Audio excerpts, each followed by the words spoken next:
Good evening, New York.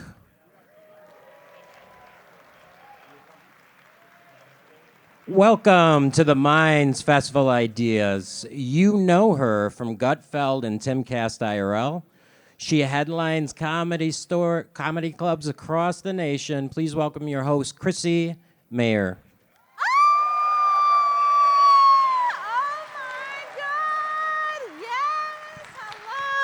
Hello, New York City. Hello, Beacon Theater. Look at this.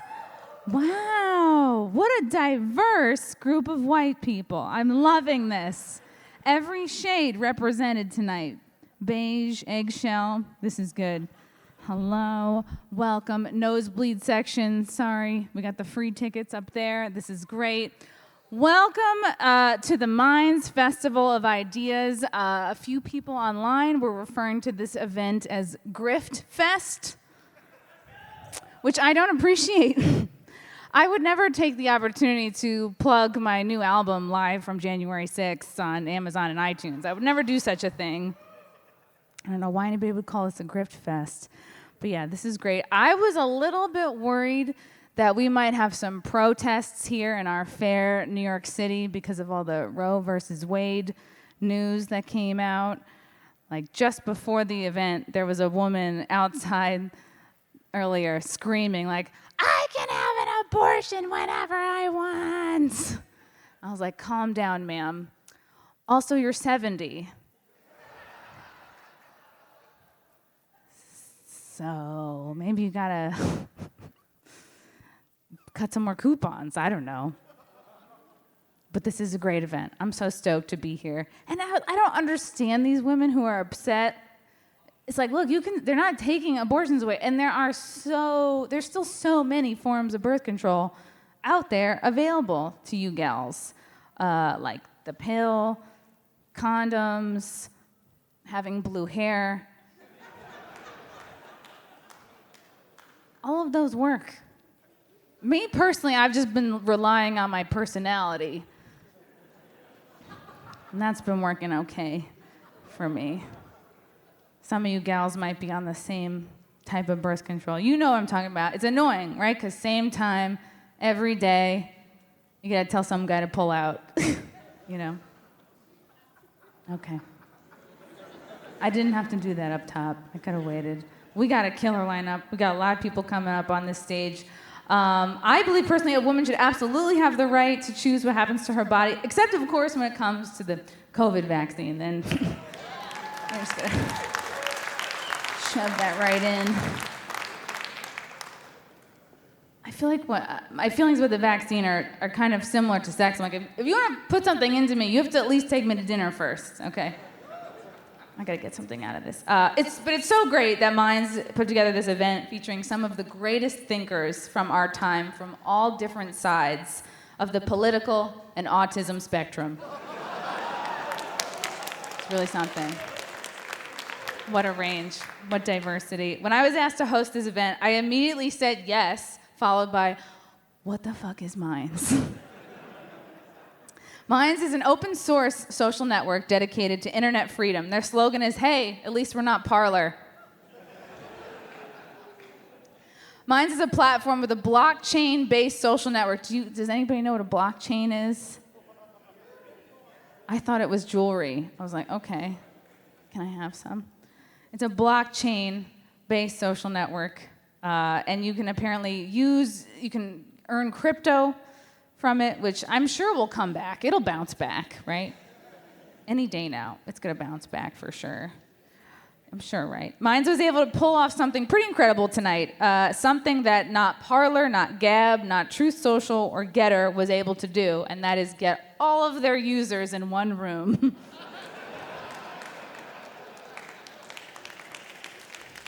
You're all here.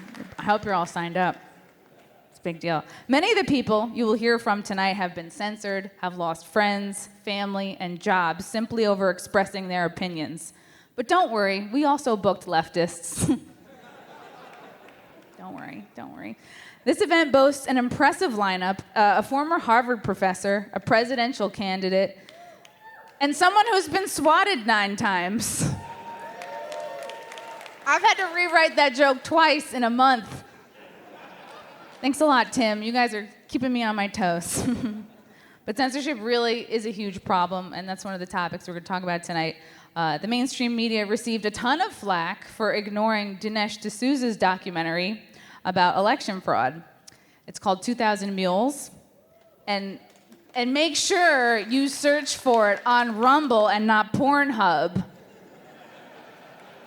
Don't make the mistake I did, because that's a much different film. Just as shocking. I watched the whole thing. I couldn't look away. And don't worry, if you hear something tonight that you don't like, don't worry, there is a block and report button on each of your chairs. This is so great. We're just talking. This is old school, old-fashioned, just talking to each other in person. I'm excited. I'm thrilled. As we all know, a lot of our friends, people we're seeing here tonight have been banned, blocked, suspended. Trump was kicked off like all social media. Do we miss Trump? What's the feeling in this room about Trump? Wow, okay. Yes. Okay, some of you have your red hats in your purses, I guess. I do miss Trump. I think, and he was censored. I think it would help if our current president was censored a little bit more. I think I could stand to not see some of the things that's going on with him. A lot of people don't think Biden knows what he's doing, but we forget that he was in office for 8 years with Obama. And I'm sure he remembers how to run a country. I'm sure it's just like riding a bicycle. Oh, never mind.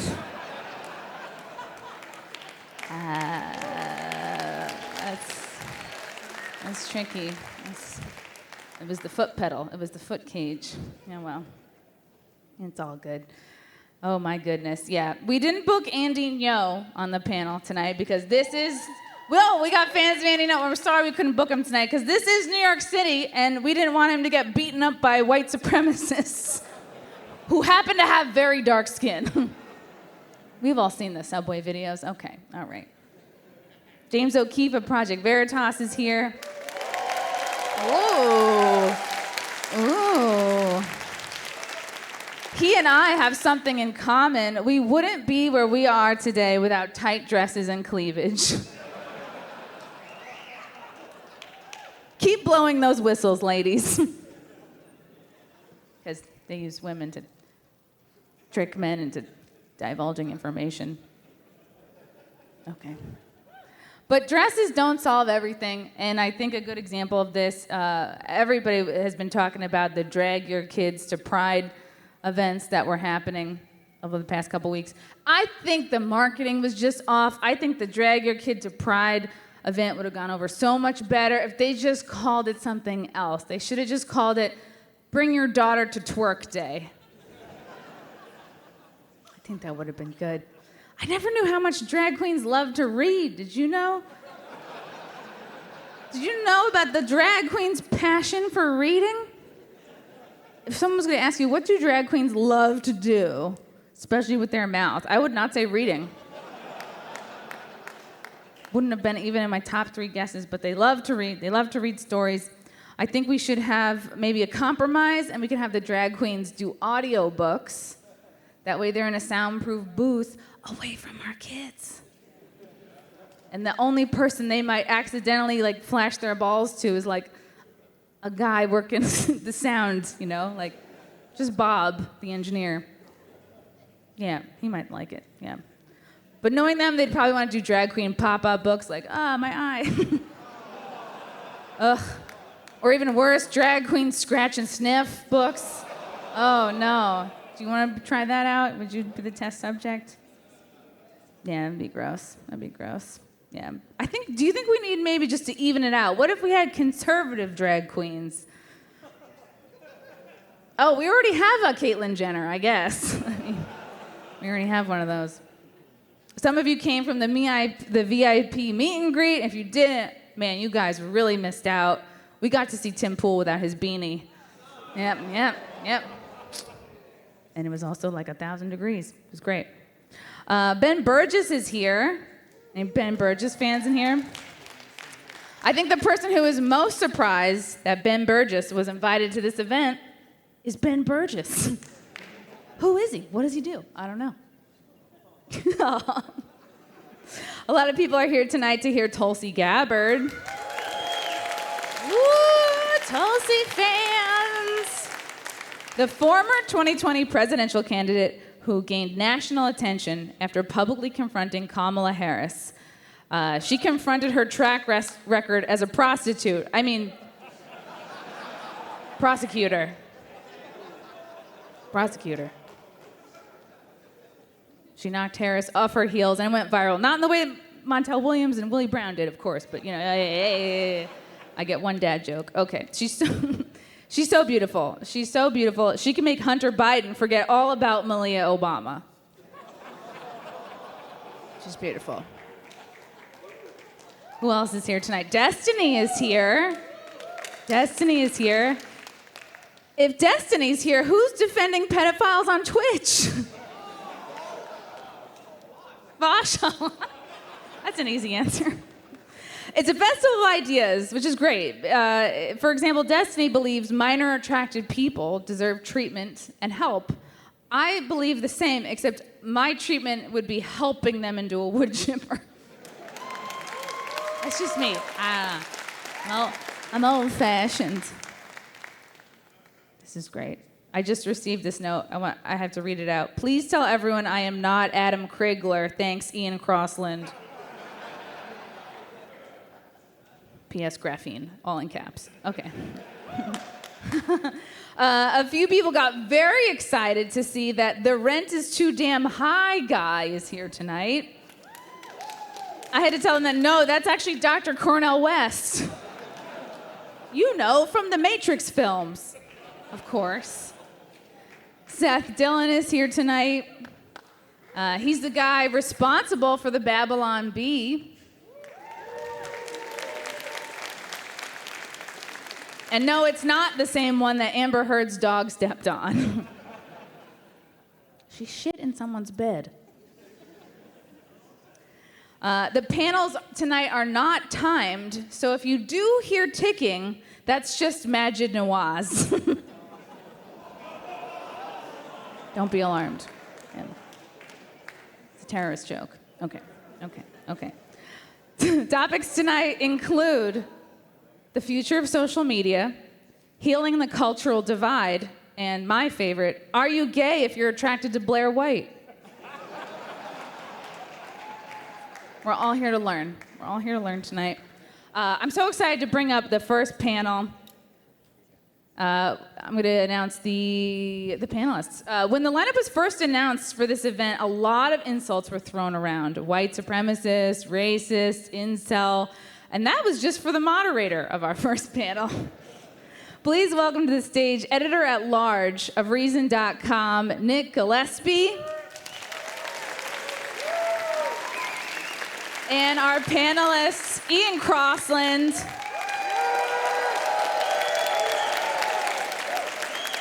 who looks like a roadie for Steely Dan, Bill Ottman,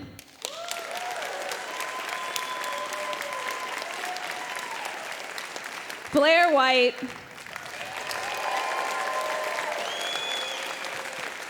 and Winston Marshall. Take it away. All right, thank you very much, Chrissie. I'm glad that you met my mother out on the street talking about an abortion. It's good to be recognized. We're talking about the future of social media, and I thought it would be good to start the conversation first by talking about the present state of social media. Winston, you were canceled because of your social media presence or things you said on Twitter. Can you talk a little bit about that experience and how it shapes your view of whether or not social media is a good thing or a bad thing?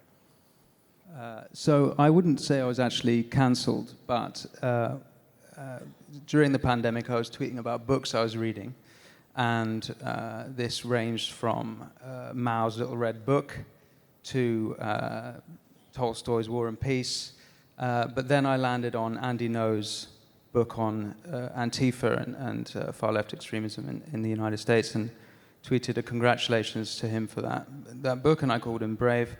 And by the end of the weekend, it was a sort of segment on Tucker Carlson and The View, and I was in a band called Mumford & Sons, and I issued an apology to try and calm the storm.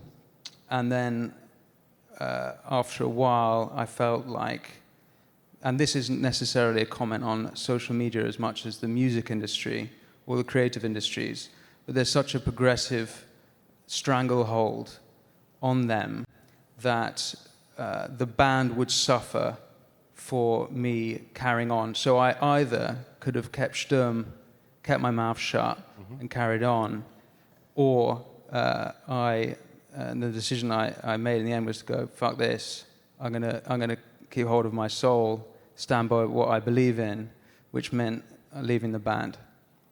So it wasn't cancelled by someone else. Right. It was rather a decision I made myself. Do you wish that you hadn't made the apology before you made the decision to ultimately to exit the band? It's a good question. I looking back at that apology is a bit embarrassing to me, but at the time I wanted very much to protect my band, and I don't know if anyone's ever been in in that situation, and people talk about social media not being real life, or Twitter not being real life until it is real life. And I don't care what some random people on the other side of the world think of me, but I do care about the people I call friends, or I thought were my friends, and such thought about me, or rather I cared about our relationships, and I wanted to make that right. So I in that sense, I felt like I did what I needed to do to protect the things most important to me at that time. Blaire, you are a lightning rod for both criticism and praise. What is the worst experience you've had in terms of being mobbed online? I feel like I've been canceled at least 7 times. I'm kind of like an internet cockroach. I'll just be here forever. Don't really know what else to do with my life, really. But what are the things that bring out the raid on you? To the pesticide. Oh God, how long do you have? So being trans and on the right is obviously something that's going to be contentious for a lot of people. I think I get a really huge pass on the content I make because of the trans thing. I think YouTube kind of doesn't censor me as much as maybe someone else, which I think is actually unfair. I don't say that with pride or like, oh, I'm so cool, I don't get banned for saying certain things. Because I see people who say way less extreme things than me that get banned every single day. I mean, you just reading a book. And I feel like I can kind of probably read that book and not get canceled. But I don't know. Social media is interesting. There's been so many studies on how it affects the brain just from consuming social media. So it's heightened even more for creators. We're on our phones all day, every day. So I go in and out of being inspired and feeling like it's healthy mentally to be on social media. Right now I'm on a huge inspiration streak, which I'm really excited about. But it comes and goes. But again, I don't think it's fair that I get away with so much more than other people. So you want to be punished. Is that part of your next iteration? I don't know. You tell me. But on balance, YouTube or social media, one of the things that it did is it allowed creators to, kind of bypass traditional legacy organizations and things like that. You can put pretty much whatever you want up. Is that still a clear benefit as opposed to, or how do you square that with the fact that it also gives your audience direct access, or an audience direct access to kind of speak to you and either put you down or kind of lift you up? Oh, well, I mean, you would definitely have to have a thick skin to do it. You can't be weak. And I mean, I don't know. I've been canceled for making minor mistakes in videos and major mistakes in videos. I've kind of grew up on the internet, so with the territory, it's kind of like you figure things out as you go. But I'm kind of in a place where I don't really give a fuck anymore. I say exactly what I want. I had Alex Jones on my show like the other day, and I would have never done that even a few years ago. So I'm in a much different place with it. And I'm going to be here as long as I can be until I do get banned. Slightly off topic, but just slightly. What does Alex Jones smell like? Like liquor. Okay, that's that explains a lot.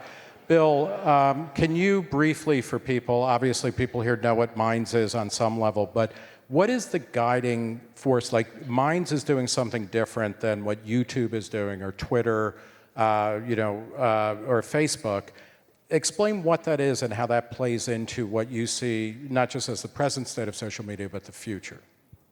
I think that in order to even speak in a way that is informed, to have informed speech, you have to have access to as much information as possible.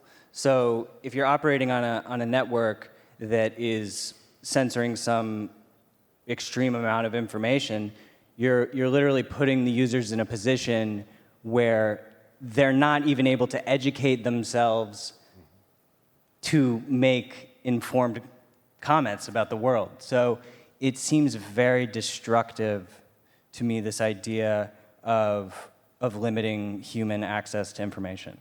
What are things that will be censored or minimized on Minds? Ian. Yeah, me. People. Okay, yeah. Me? Is that what you're saying? You're asking me what would be Well, censored? well, Things so that are Ian. illegal. Unfortunately, for better or worse, some things, even if you disagree with the law, it's got to come down. What's a concrete example of that? Like child pornography. But basic things like spam, stuff that's like it's new to contend with the age of social media that we didn't have before. Spam, this new weird kind of harassment thing that's not legal harassment, but it's like they won't. But you got banning tools for that too. What else? Like doxing things, but that's also kind of illegal. I think Minds it's basically if it's legal in the United States, then it stays on Minds. It stays up. Yeah, and we've made the decision to essentially not play by the rules of all these other countries. Like Twitter, for instance, has something that they call interstitials. So there's actually a different content policy for Twitter in Pakistan than there is in the US. But then they say, oh, no, we won't play by China's rules, but yet we'll play by Pakistan's rules. So we've basically said, look, we need to maximize free speech. If we get requests from other countries, we're just not going to go with it. And that does mean that we could get taken down in those other countries. We have been banned in China. But the reality is that we need to create an infrastructure that, first of all, we're not even in a position to censor our users. So this gets into actually building a decentralized infrastructure, which is a very complicated task, but we're going full steam at that because we know that even we are potentially dangerous to the community because centralized institutions can become corrupted. So it needs to become uncensorable eventually. Yeah. Do you feel, what goes into the equation of saying, okay, we're not going to play by China's rules, and that means 1 billion people, prospective, clients or customers or users of Minds, or disappear. What's the role of a social media platform of kind of getting the camel's nose under the tent so that you're in China and then you can start to Well, we are in China. I mean, you can use VPNs and you can get to us in China, and I think that this is what people all over the world are educating themselves about is, what tools do I need to use to get access to the information that I want and to be able to publish to the people I want? And, technology is moving faster than these countries. Can I ask the panel very quickly, and then because in the time left, I want to talk about what's the current state or attitude towards social media, but then also what can happen next. But we're at a dark place now where everybody seems to shit on social media, whether you're conservatives or liberal or progressives, everybody wants to regulate it. Do you feel that social media is a social benefit right now, that it's, whatever good that it's doing is providing, more benefits than costs? Absolutely. I mean, obviously it has its downsides, but you have people like Taylor Lorenz and journalists who in the past would never be held accountable for their unethical behavior being journalists, and now she's getting dragged all over the internet. So sometimes it's actually a good thing. I think that a lot of these issues, political issues, are being moved by social media. You know, Twitter is where politics happens now. Whether you like it or not, if you want to be involved, you have to be on Twitter.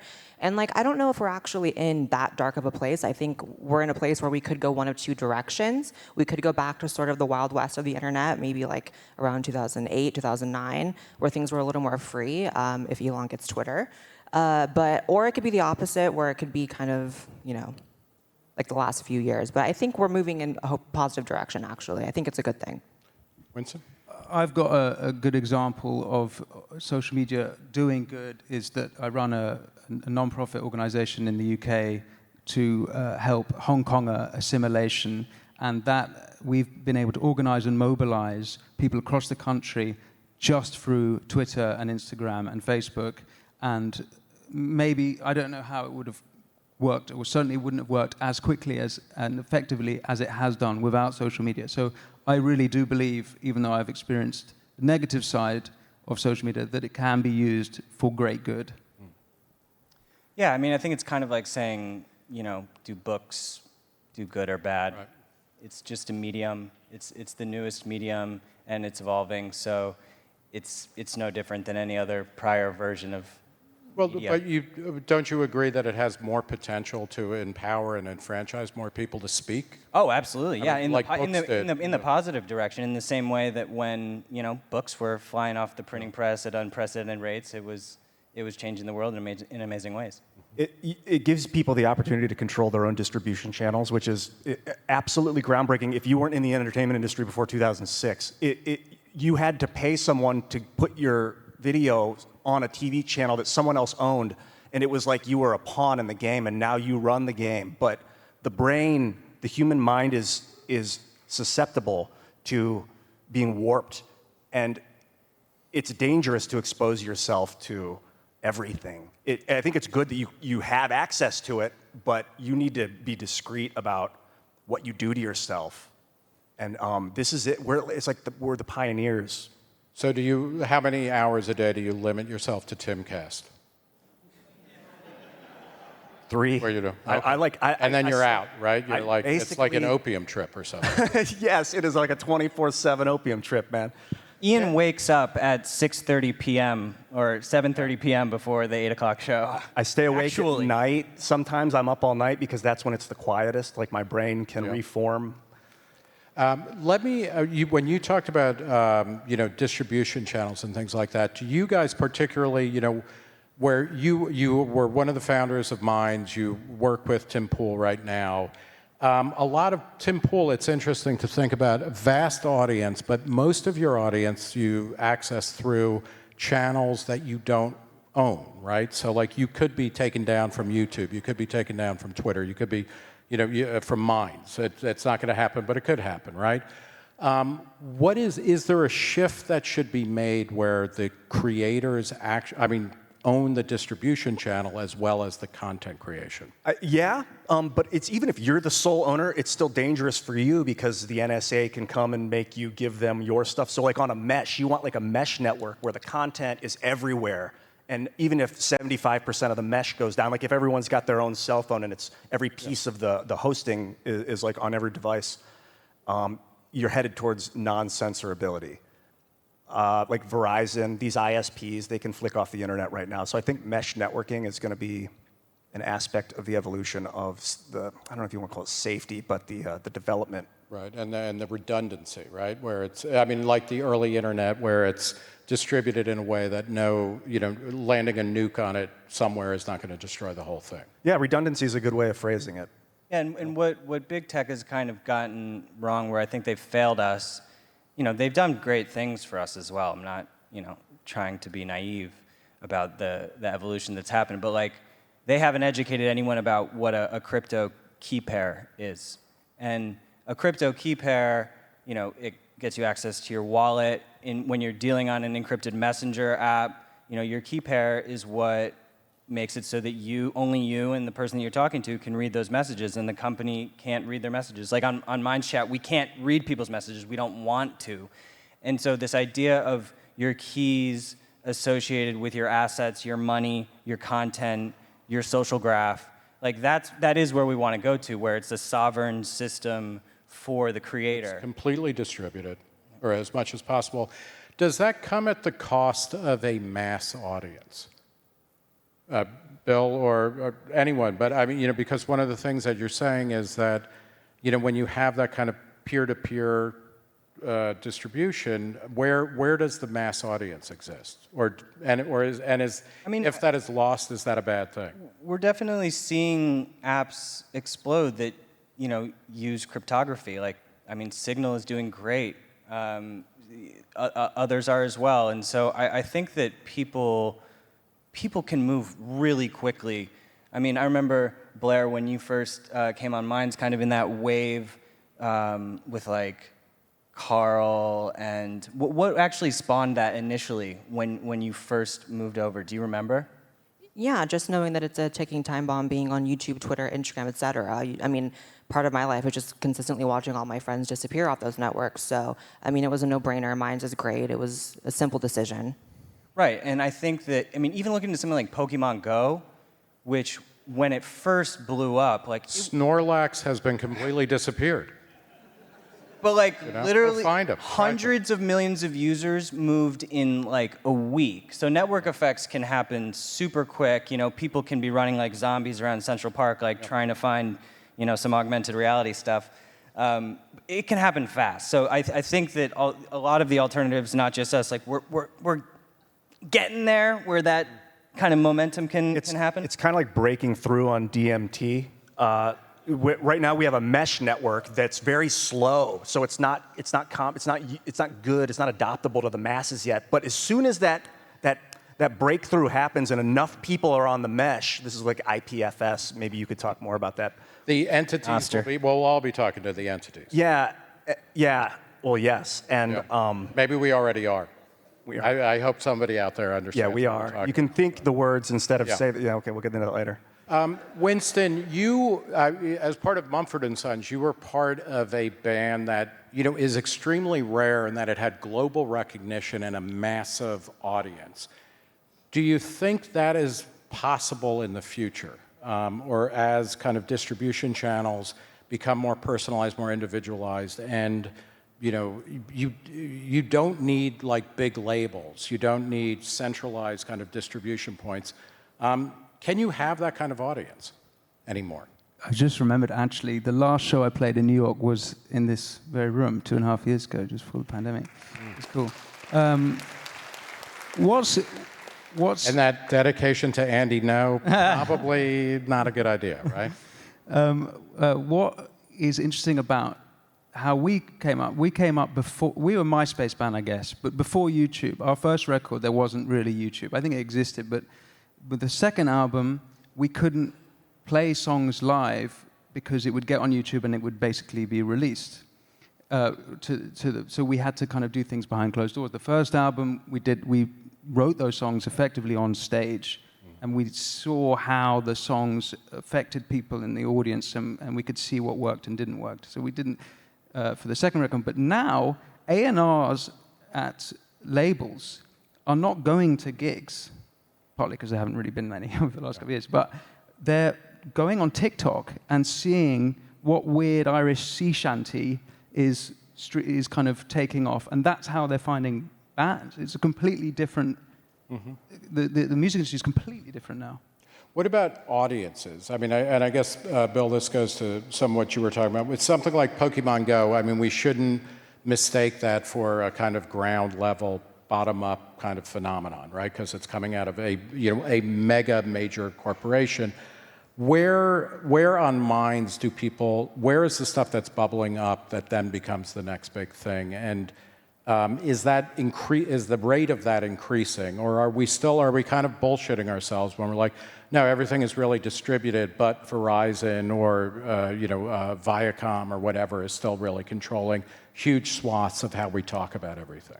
Yeah, there's choke points all over the place. We're never going to get away from choke points. Centralization and decentralization is on a spectrum. It's just, pure centralization is just everyone standing by themselves, completely distributed around the earth. So there's no community when you're completely decentralized. Right. So I think, I mean, we've seen some crazy waves of just like totally organic growth. Like from Vietnam, we had like 1 million users sign up in like 3 days because of this revolving door with Facebook and their government, and they were taking people down. The same thing we saw in Thailand with like another 1 million users. Like within days, this stuff happens. So I think that it's happening. I mean, there's so many amazing people working on this problem. And it's all happening in a free and open source way, so we're all sharing with each other and helping. So is it more, in Hakim Bey, the writer who popularized the concept of the temporary autonomous zone, which is a place where, it's kind of like a brigadoon, which pops up, and it's a village that people can live in and do whatever they want. Burning Man is probably the best, kind of long-lived example of this. Is that what the future looks like, where it will be minds, for a couple of months in a particular place, then it will flip to someplace else and something new, et cetera? There's underlying protocols. So, like, we're playing with one called Nostr right now. We do a lot of stuff with Ethereum. Ian mentioned IPFS. You've got torrents. You've got blockchains. You have all these different kind of open protocols that are underneath everything, and then there's different interfaces pointing to it. So, like with Minds, like we want to get it to a situation where, people can have their own. I mean, they already can have their own minds. It's not like the next big social network isn't a social network. Actually, it's not. There's not going to be like a singular brand behind the next social network. We either having a flashback or I'm being told we have to shut down. But very quickly, for the future of social media. Do you worry more, just very quickly, each of you, do you worry more about government censorship or a kind of cultural censorship where people don't even think or believe that they can say what they believe? Probably cultural, because the government's going to follow. I mean, that's what you're talking about earlier in your story is like it wasn't the government that did that harm to you and when you were canceled, quote unquote. It was people who were just so, driven by mob mentality. So, sorry. Thank you. Winston? Yeah, I am worried about the government, but what I had quite literally thousands of private messages from people saying they, whether at work or in their social groups, that they cannot speak. And I think there's a lot of references at the moment to the Soviet Union and that sense. And there is a little bit of government stuff, but why I think it's actually close to the Soviet Union is the way in which socially we are ostracized by having the wrong opinion. And of course, social media just makes that worse. A gulag of the mind. Yeah. Right? Or gulag of your friend groups. Yeah, Ian, you, and then we'll end with Bill. Oh, I think that it's corporate. It's going to be like, when you want to call that a form of governmentation or whatever, but it's going to be people going into the metaverse, going into these fucking trances with psychedelics and not realizing they're in there. And then it's going to make it seem like 20 years have gone by and they're going to come out 10 minutes later and be different humans. It's going to be an evolution. And the corporations are going to try and control that. Right. So we need to be aware of that. We need to keep the code open so that we can watch what the algorithms are sending. I think this is the Matrix 3, which will be coming out in 20 years, right? Yes. Yes. So, and Bill, what about you? Government or culture? Oh, self-censorship is infinitely darker than anything else. Yeah. So, okay. Thank you. All right, we're done. Thank you, Blaire, Winston, Bill, Ian. Thanks. Thank you, guys. Keep it going for our moderator, Nick Gillespie, and our lovely panelists. Follow them all on social media. Ian Crossland, Bill Ottman, Blaire White, Winston Marshall. I didn't catch, was Winston Marshall the Mumford or one of the sons? Did he go over that? All right. We have a comedian coming up. This is exciting. Just to shake it up a little bit. You may have seen him on Cast Castle. You may have seen him on Rogan. He is the host of a Fuck Up's Guide to the Universe podcast. Put your hands together for Jamie Kilstein. Hey, everybody. Hell yeah. Thank you guys. You guys are good? Thank you for being a group of people who can disagree with each other and sit in a room without being a bunch of fucking babies. You can clap for yourself for that. I think we can do this. I think we can have a normal fucking society if we actually do this. Because we can ignore dogshit MSNBC, we can ignore dogshit Fox News, we can ignore dogshit CNN, and we can actually communicate with each other like people. And I actually think if maybe we spent more time doing things like this, and maybe we actually talked outside and looked at each other in the eyes and realized that even if you politically disagree, we're all trying our best to be good people. And if we got off Twitter and off Facebook and these corporations that profit off of us fighting, we could actually live in a pretty good fucking world. What I'm trying to say is let's all go do mushrooms together, you guys. Let's just go do mushrooms. By the way, the first time I ever said that on stage was in Tampa, Florida, and there was a guy in the back and he goes, "Yeah, and cocaine." I was like, those are different drugs, fella. So I want to talk about a bunch of stuff that we usually can't talk about. Let's talk about sex stuff. Here's my advice for women if you want to come a lot. That silence, that has never been said at the Beacon Theater. If you want to come a lot, here's my advice. Date a sad, needy guy. Now, hear me out, because a tall, handsome guy has nothing to prove. James O'Keefe is like 6'7". Don't fuck James O'Keefe. Nothing, it's probably a trap. He has nothing to prove, but me and like that dude, oh my God. Listen to me, listen. I will not stop going down on you until you come because I have a hole in my heart that I have to fill with validation. Like, even if you're like, oh, I usually don't come from oral, then I'm like, I guess I fucking die down here. Look, what I'm trying to say is I will not stop eating your pussy till I'm convinced my dad loves me. That's it. Like, if you see a dude outside with a Morrissey shirt on, tackle him because he eats mad pussy. And he can't fight back. He has little arms. Like, my tombstone is just gonna read, cool, but you came, right? And that's it. But it's crazy. People are scared to talk about sex. There are all these rules. They say you can't talk about sex in front of old people. It's disrespectful.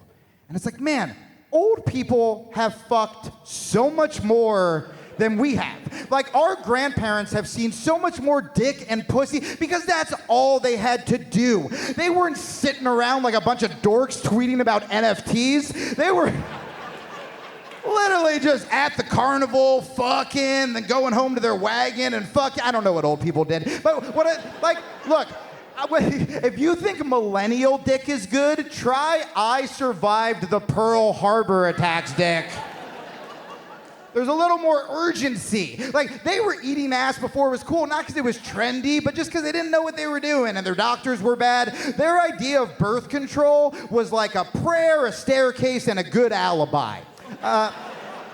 Something we're about to go back to. Okay. That's where the crowd's divided. Okay, it's fine. I really do believe we can talk about anything. And I think we can find gray area in anything. Even the shootings. You look online, everyone thinks the other side's a bunch of murderers, right? But I live in Austin, Texas, which means I'm surrounded by liberals who want to ban all guns. And then I'm also surrounded by like crazy Green Berets who have guns. And I'm friends with both of them. And when you talk to them, you wouldn't think there's common ground, but there's totally common ground. Like, do you guys think we should arm the teachers? Hold on. The people who said no, do you know teachers? Yes, of course you do. The people clapping have no fucking idea because, guys, teachers can't afford bullets. You want to train them to be fucking tactical mercenaries? Are you out of your mind? All the teachers I know are just degenerates drinking their way to the summer. They're fucking throwing trapper keepers in the fire to stay warm. Are you out of your goddamn mind? Guys, we treat teachers like such shit in this country. If we armed them, I give it till mid-September before teachers around the country are like, all right, kids, I'm gonna need you to be quiet. Kids, I'm really gonna need you to quiet down. Kids, Jimmy, get off your desk. I'm really gonna need you to, Jimmy, get off your desk. I'm gonna need you to be quiet. Everyone get on the fucking ground. Get on the fucking ground. I swear to God, Jimmy, oh, you think those cops are gonna come in? They're a bunch of fucking cowards. They're not gonna fucking do anything. Give me your lunch money. Give me your fucking lunch money. Yeah. And then we're back on Zoom. No one wants that. Man, we're fucking, the way we're like raising our kids. I had lunch in Park Slope because my race told me legally I have to today. And I went, and I saw this, there was this little kid with his mom. And the kid was like very, very white. Like he should have just been named gentrification. And he was like 4 or 13. I don't know how kids work, but like he was small. And his mom saw a friend of hers. And she was so excited to see her friend. And she goes and she hugs her friend. And this kid, this little fucking rat-faced kid, just goes, "Mom, come on." And the mom goes, "Sorry, sweetie." My mom would have kicked me in the stomach. My mom would have been like, "Bitch, you came out of my pussy, I will put you back in there." Like she would have, we have to raise our kids to stop being such little fucking guys, do you know there are Native American tribes that when your child turns 13, they would give that child psychedelic drugs, send them off into the forest to hunt his own food, survive by himself for 2 weeks, and come back with his life purpose. We need to do that to these shitty Park Slope kids. Just straight up. Just here's some DMT and a hammer. Come back when you're a man, you fucking cuck. Like that's... I'll end with this. The last progressive girl I dated, it's fine. I got a text message. I got the craziest text message I've ever gotten in my life. And the message was this.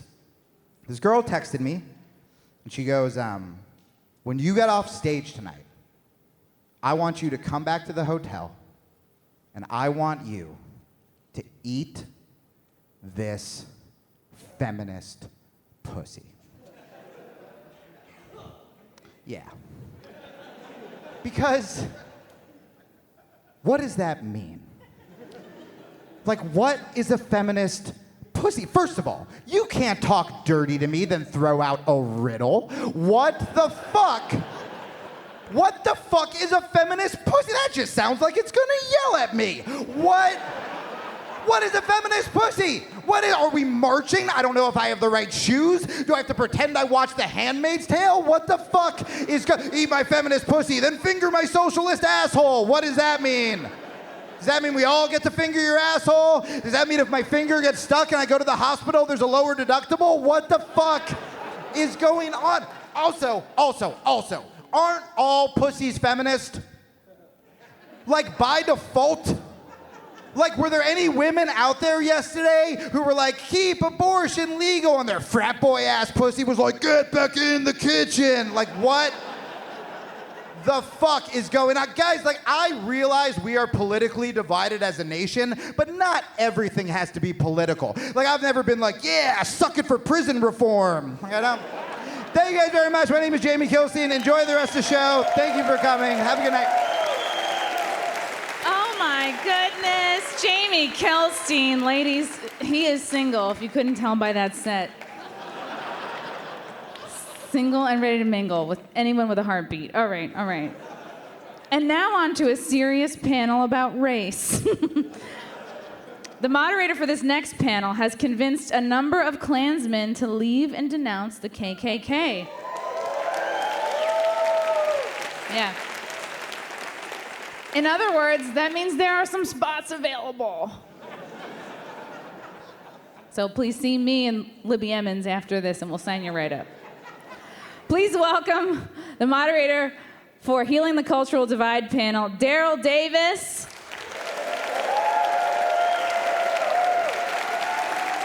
And our esteemed panelists, Cornel West,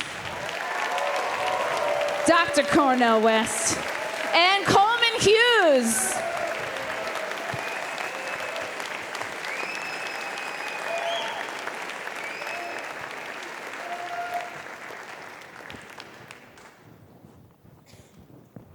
Thank you, Chrissie. Welcome, everybody. Thank you all for coming out.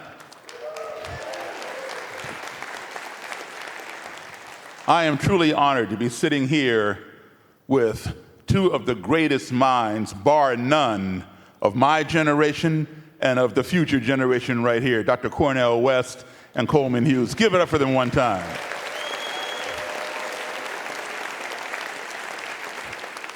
Well, we're going to start by asking both of you. We'll start with you, Coleman.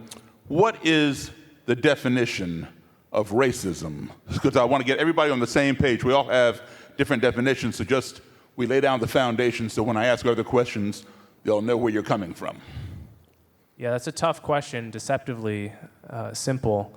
I think there's a popular definition right now, which is that racism equals prejudice plus power. And that is a definition that started to percolate in the late 60s, but has increased in currency now. So I think if you're an undergrad at say an elite school, that's the definition you're going to get in a lot of classes. And the upshot of that definition is that while black people, Hispanics, people of color can be prejudiced, they can't be racist. Whereas white people can be racist because white people have institutional power. And there's a kind of logic to that definition, which is it's sort of the same logic of punching up versus punching down, right? Stealing from a homeless person is not the same as stealing from Elon Musk. One person can sort of handle it. That's the intuition behind that definition. On the other hand, I think the definition I prefer is that all groups of people contain racists against other people. Like you travel the world, you will find bigotry, which is just prejudice based on a person's presumed race. You will find it in every group, and as we build a multiracial society, we should have a definition that makes us all equally capable of this sin, and therefore encourages us all, people in every racial group, to reflect and to fight it in ourselves and in others. And Dr. West, would you like to add anything to that? First, I'd just like to say it's a blessing to be here, and I'm glad we're all together, and the leaders who facilitated our coming together need to be saluted. Let's just give them a quick little hand. It's a beautiful thing. Beautiful thing, beautiful thing. And to have this brother here dealing with some of our sick vanilla brothers in the KKK.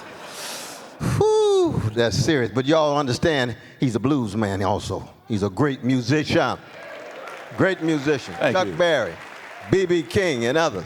And then to be in dialogue with this young brother, my dear brother Coleman himself. Sharp, got that philosophy degree from Columbia University coming out of Juilliard, and he blows a trumpet in the legacy of J.J. Johnson.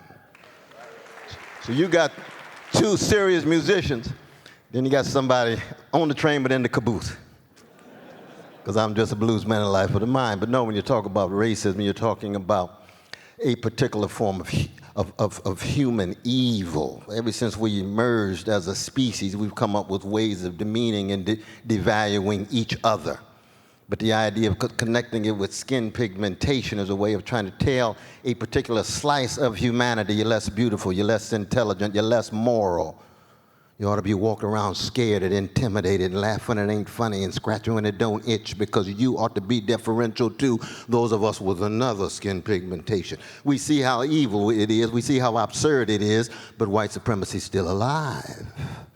And it was a device used of predatory capitalist project of keeping people divided as the greedy at the top gain access to power and status. It made it difficult for folk of different colors to come together and focus on that little small group at the top. And it is still very powerful. And so it's very important to begin with what it means to be human.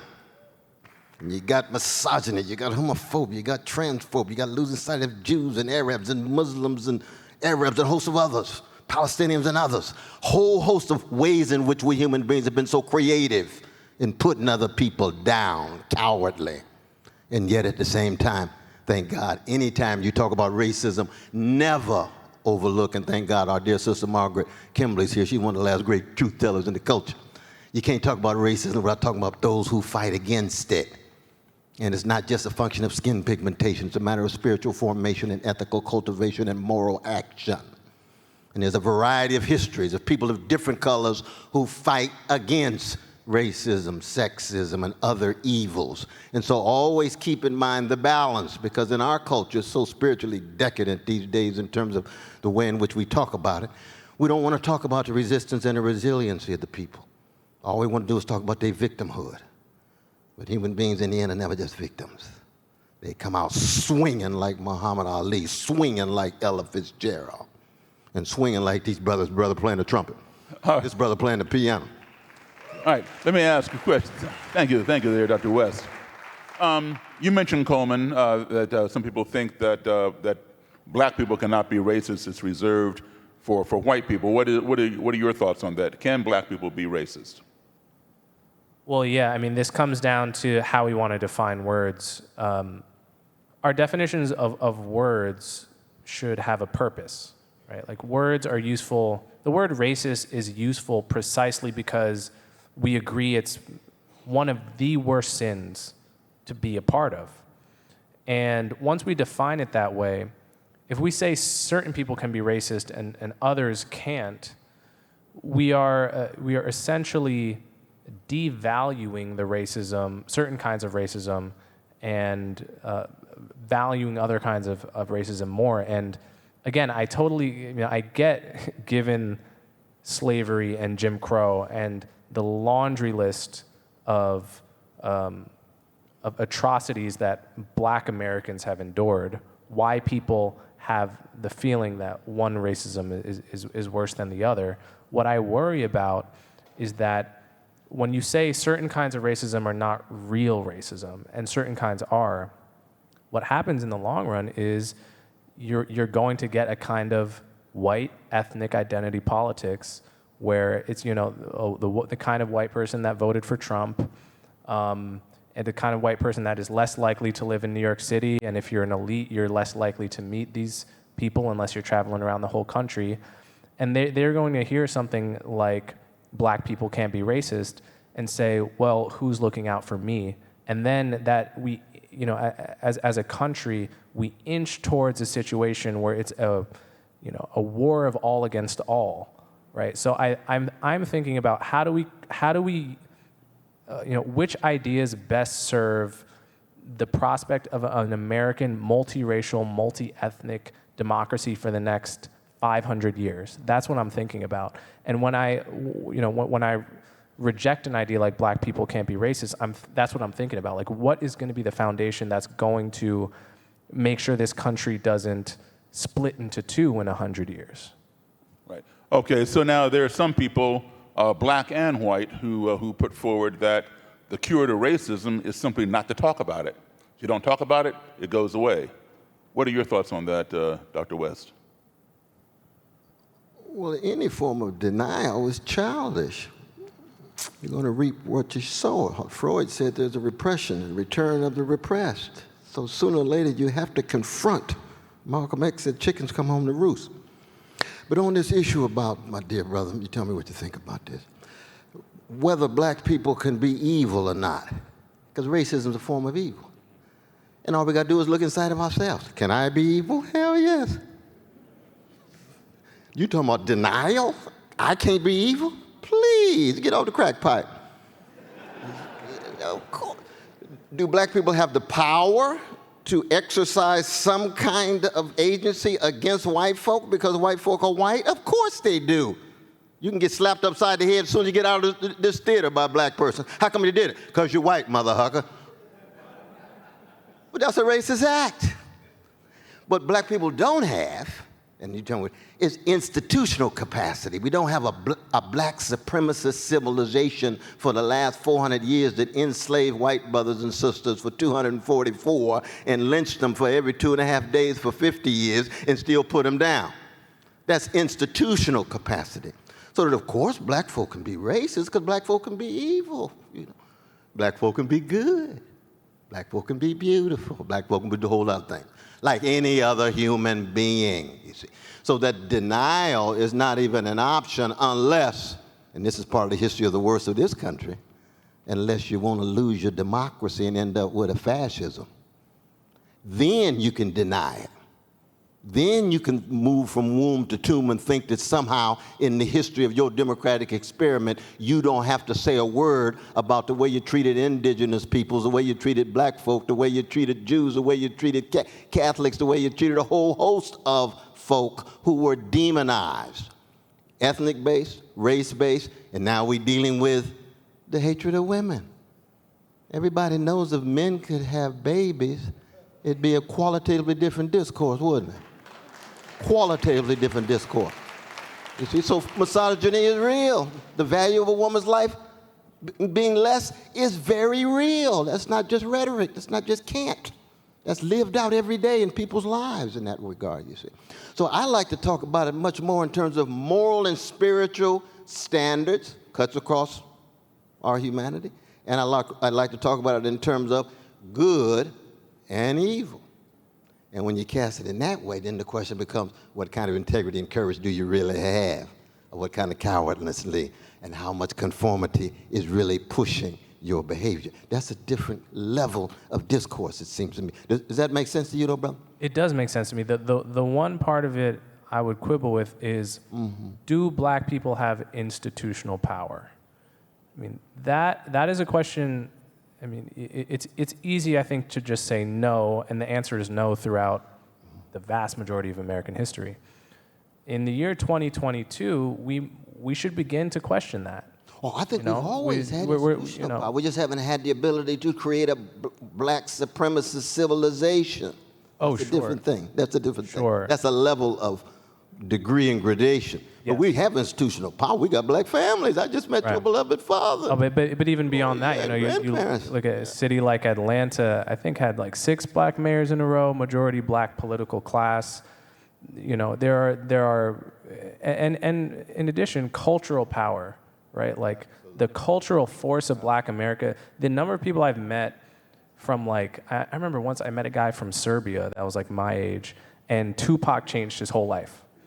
Like, very few ethnic groups in the world can say they have had as much worldwide global cultural influence as black Americans. So that's something I've always grown up. Absolutely right. Oh no. Absolutely. How important or not important are two things. One, an apology from a U.S. president for slavery and reparations for slavery. Well, I mean, the apology is a nice rhetorical gesture that most of the presidents have difficulty doing, but I don't invest a whole lot in these politicians, even when you talk about the black mayors and so forth. You know, the permanent government of every city is the big business. And these mayors just come and go no matter what color they are. The real power is behind the scene, as it were. Same is true with the president. It's nice to have a black face on the American empire with Obama, but we know his relation to Wall Street. We know his relation to Pentagon. We know his relation to the drones. We know his relation to security state. We know his relation to surveillance state. So it's nice to have that nice symbolic thing and talk about diversity and equity and inclusion and all of that bureaucratic so-and-so. Fine for corporate America, fine for the professional managerial elite. But we talking about those Sly Stone called everyday people, or those James Cleveland called ordinary people. That's where we come from. When you playing with Chuck Berry and B.B. King, you talking about genius among everyday people. Absolute genius. When you blowing your trumpet. Trombone. Well, trombone, that's right, that's trombone. That's right, exactly right. And this brother got a video of blasphemy and say, "Oh, Lord," put a little smile on Tupac's face. I said, "Oh, good God Almighty." He even got brothers supposedly tilting toward the right, grounded in that profound tradition. Absolutely. And you know why? Because he, like me, come from a people that says lift every voice. And when you're part of a freedom movement, that means that people are free to think for themselves whether they right or wrong. Whether they right or wrong. But it's the creativity, it's the resilience, it's the courage that goes into the making of what we're all about. And that's what I think this gathering in part is all about it. And we know that when it comes to music, black people are the world historical people who have reshaped the sonic dimension of the modern world. That's just a fact. You can start with the drums, start with Clyde Stubblefield playing the drummer song, but we won't get into all that tonight. All right, so Coleman, you have a view on reparations. What is your... Yeah, so my view has been that black Americans that were born in the segregated South and lived through the Jim Crow system, like my grandfather and grandmother who are here in the crowd tonight. God bless them, God bless them, God bless them. We should have them stand up, stand up. Where are they, where are they, where are they? Where are they? Right there you go. Oh, there they are, there they are. Stand up, stand up. Indeed, indeed, that's it, that's it. You're looking at grace, you're looking at dignity. Sorry. So my position has been that that set of folks should receive reparations for a system, for living through a system that we all, I mean, most of us look back on with shame. But someone like myself, and the median black American is, I think, about 33, is like early 30s. Someone like myself, 26, born in 1996, should not receive reparations for slavery, right? That I'm 6 generations removed from. I've always felt it would be dishonest of me to pretend that I, Coleman Hughes, am harmed by something that happened that long ago. And it would seem to dishonor the actual people that suffered and were never recouped. And there's no precedent I know of in America or any of our peer nations for paying reparations to the 6th great grandson of whether it be the Spanish Inquisition or any genocide victims of the many genocides that have happened throughout the world. At some point the opportunity is missed, and an obsession with the fantasy of being made whole is somewhere behind here, right? Like some people imagine there's some point we're going to get to where we are going to be given something and we're going to feel that the scar is going to be healed, and I'm not sure trauma works that way. And would that also apply to Native Americans who still today, their descendants still receive money for what was done to them many, many generations ago? That's such a special case because land ownership is involved and reservations are involved in a way that I wouldn't really feel comfortable commenting on or making a direct analogy. Fair enough. So now, could I just say a word about his honesty, which I deeply respect, even as I disagree with the conclusions. But the honesty in terms of you making that distinction between your beloved grandparents and yourself. Because the argument is that reparations is like a tort in law, right? You got to first find out what was the truth of the damage done, and then you find out what the damages are and what kind of repair is required. Now that's a process.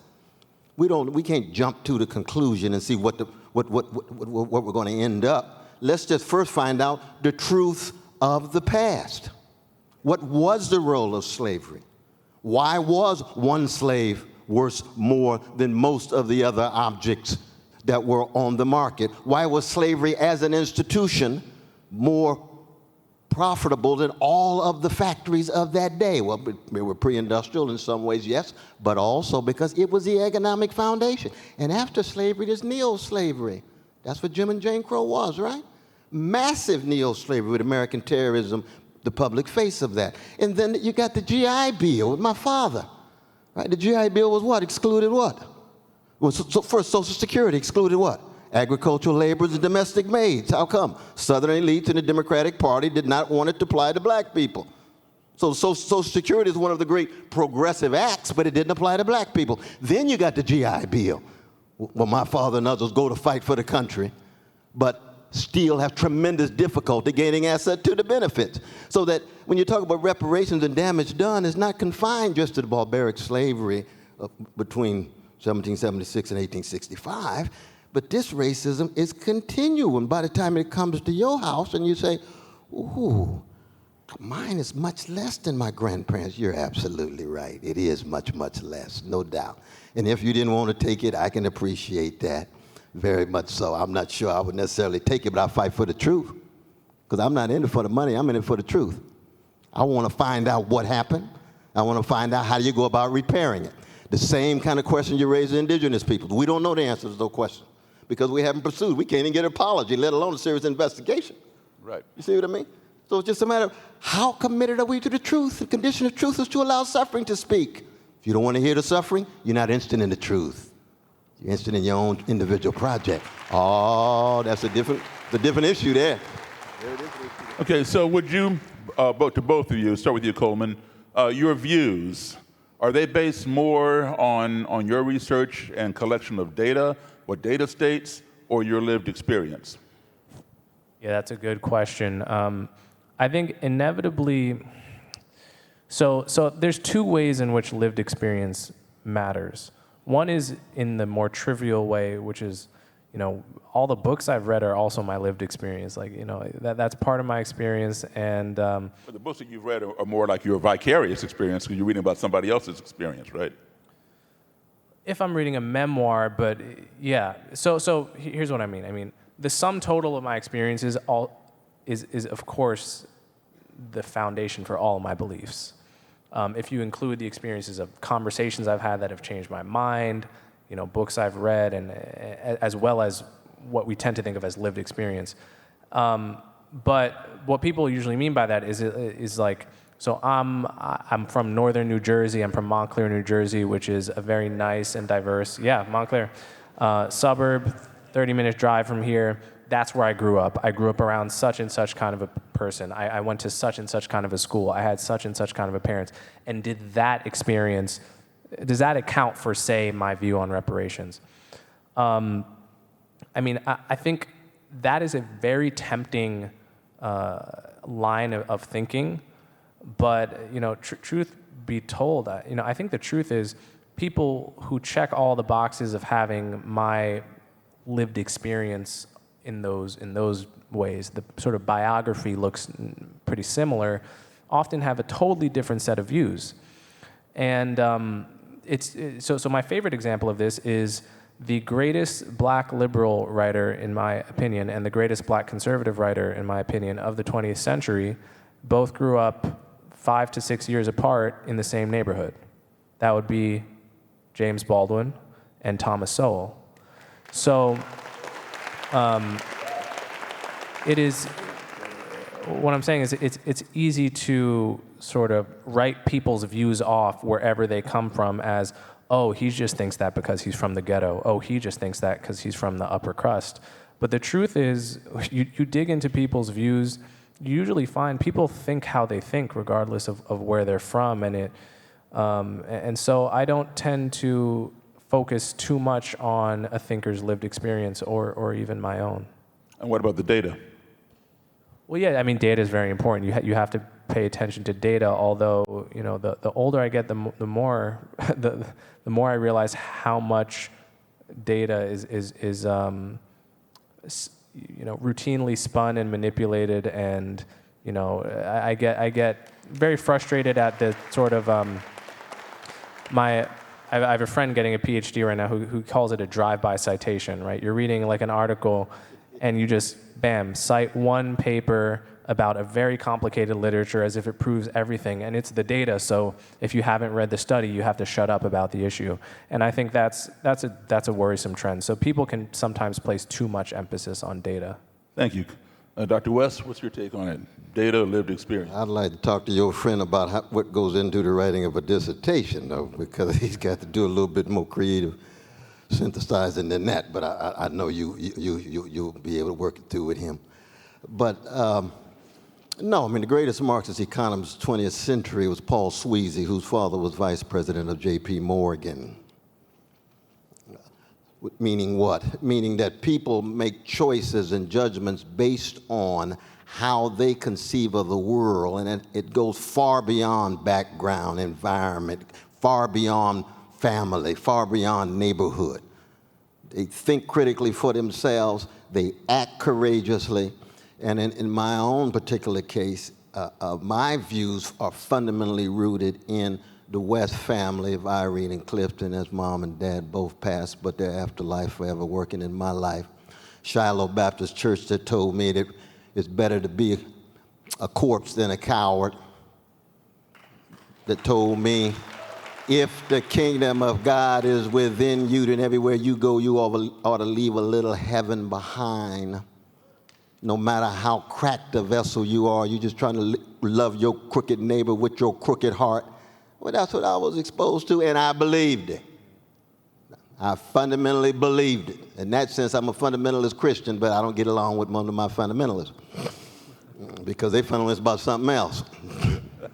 But what that means then is that it's moral and spiritual standards across the board, beyond race, beyond gender, beyond sexual orientation, beyond national identity. All of those are under the cross, and that cross signifies unarmed truth and unconditional love, so that you don't have to be Christian or Muslim or Judaic or Buddhist to believe it. If you're interested in truth, you're interested in love, then you're hooked.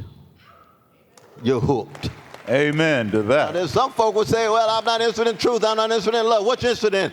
Power, my power. I understand. All of us have that inside, but you got more work to do spiritually. That's exactly what I was blessed to tell the Klan in Charlottesville. When the brother came up to me and said, you that black man talking about, you got all these brothers, everybody's your brother, everybody's your sister. I can't stand that. I said, well, let me tell you something, brother. I said, Jesus loves you just like Jesus loves me. You choose to be a gangster. I was a gangster before I met Jesus, and now I'm a gangster I'm a redeemed sinner with gangster proclivities. So there's gangster inside of me, there's greed inside of me, there's hatred inside of me, there's hypocrisy inside of me, just like what's inside of you. We're on a human continuum. And my hunch that you a master at that when you brought 200 of those Klan brothers into a spiritual and moral plane they knew not of. That's right. You ought to say something about how you did that, my brother. Well, thank you. Thank you very much. Well, thank you very much. Let me wrap it up by saying that a missed opportunity for dialogue is a missed opportunity for conflict resolution. And that's how we change minds. Don't try to change somebody's reality. Their reality is their reality, whether it's real or not. You try to change somebody's reality, you're going to get pushback. One's perception is one's reality. So if you want their reality to change, don't attack it. Offer them a better perception. And if they resonate with your perception, they will change their own reality. So listen, I want to just thank Coleman Hughes here and Dr. Cornel West and all of you. Yeah. And I want you to keep in mind that for whatever reason, a lot of people that I encounter seem to think that all black people think alike. We all know each other, we all look alike, and we all think alike. Well, now there was a time when we all pretty much did know each other because we all had to go to the same school. We all had to eat in the same restaurant, use the same restroom, sit in the same back of the bus. So of course we were running into each other all the time, but that's long since gone. But the important part of this conversation here between my two brothers here, and you all are my brothers and sisters as well, is the fact that we all come from different generations. We all have our own individual thoughts. We may agree on some things, we may disagree on other things. Coleman is probably a little bit less than half my age. I'm 64. Cornel's a little bit older than me. But we all have our own views. We all are individuals. Black people are not stamped out of a standard cookie cutter any more so than white people or anybody else. And the fact is, we all are up here expressing our views, and we all want to work together for the betterment of our country. Thank you all very much. Appreciate that. Wow, give these gentlemen a round of applause. Incredible, inspiring. I think we solved racism. Thank you, thank you. Wow, wow, wow, wow, wow, thank you. All of my brothers. Yes, this is fun. Ooh. I'm gonna follow all of their OnlyFans. I was very impressed. I'm very impressed by all of them. Now we have another comedian. Yeah. Spicing it up. This next comic, you've seen him on Netflix. I hope you subscribe to his podcast, The Boys Cast. His YouTube, his little skits, billions of views. We're so happy he's here. Put your hands together for Mr. Ryan Long.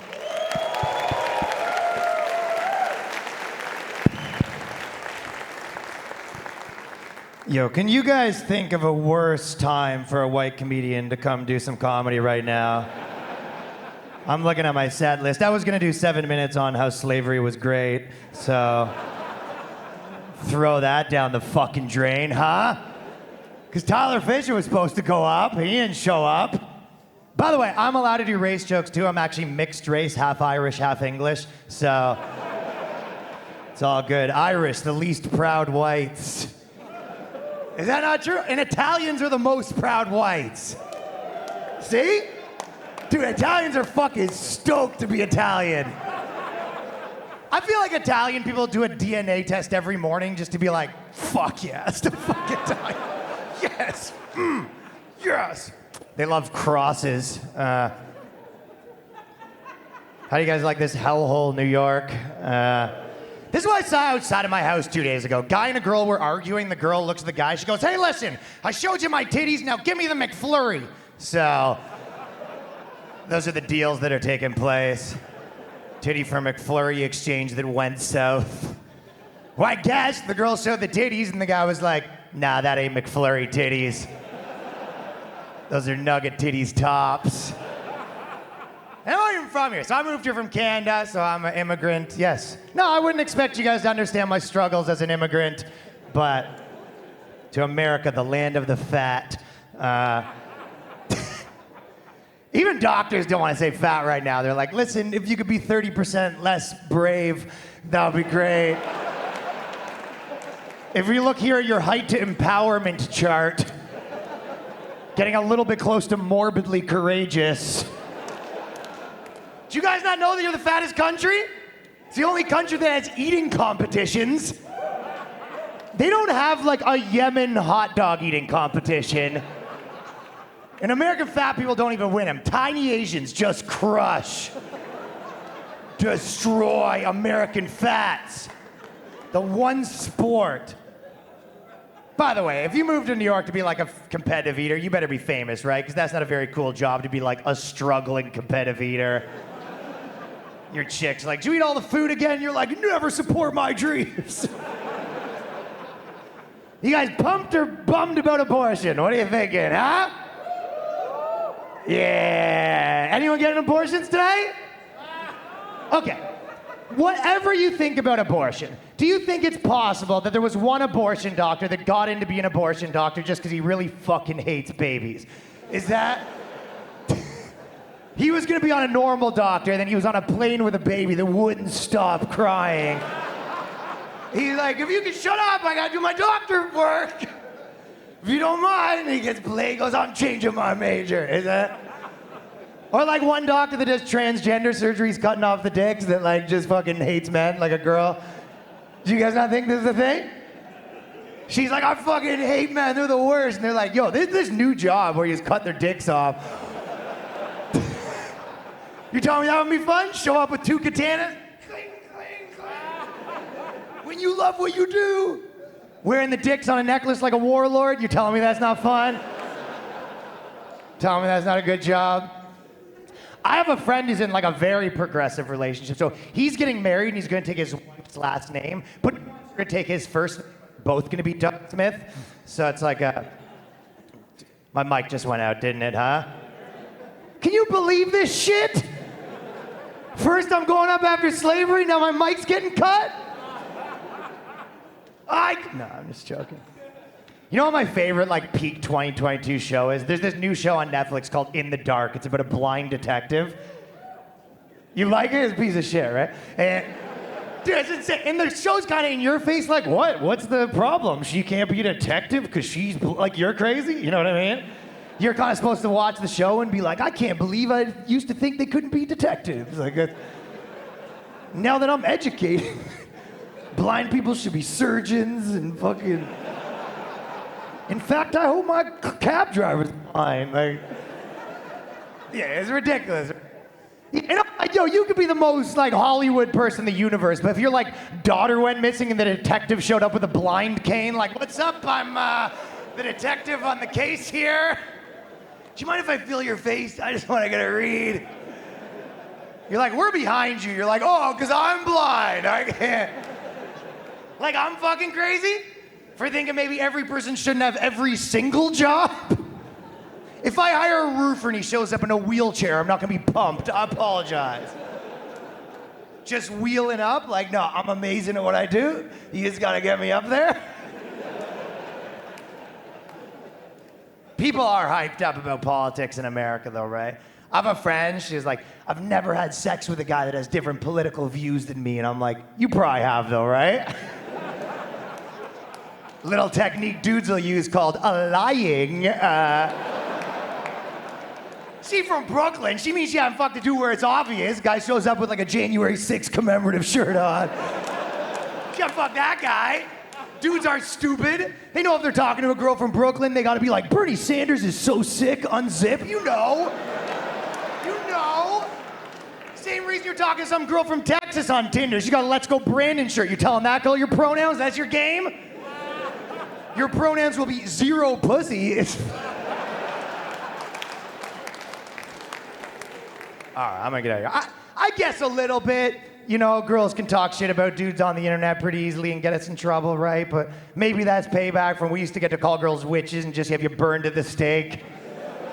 The good old days, right? All right. Wouldn't that suck to be a girl back then with how much girls love witch shit? Potions, astrology, crystals. It's like your favorite stuff. Right, like there's a girl here, like there's a girl in this crowd. You can tell me what's the astrology sign for January? Yeah, you'd be dead. See? Are you kidding me? Imagine dating, being a crystal chick. Like, oh, let me tell you about my crystals. We're like, yeah, I mean, you can tell the judge. Because your burning starts at dusk. And still, we don't give a shit. Any dude went home with a girl and she was like, oh, by the way, I never told you, I'm a witch. Here's my cauldron. We'd be like, crazy. We can still fuck though, right? We are. Any girl here went home with a guy and he goes, I'm a warlock. Like, there is no scenario. You ladies are sticking around to see the Toad collection. There was an entire era of dating where girls were shaving off their eyebrows and then drawing on new eyebrows. You remember that? And dudes were going on dates like, nothing out of the ordinary here. Just currently on a date with Mrs. Potato Head. Imagine I had the audacity before a date, shave off my beard, draw on a new one with marker. Fuck it, some zigzags. I'm a Middle Eastern DJ tonight. Let's do this. All right, you guys are fun. Thank you very much. Have a good night. Peace.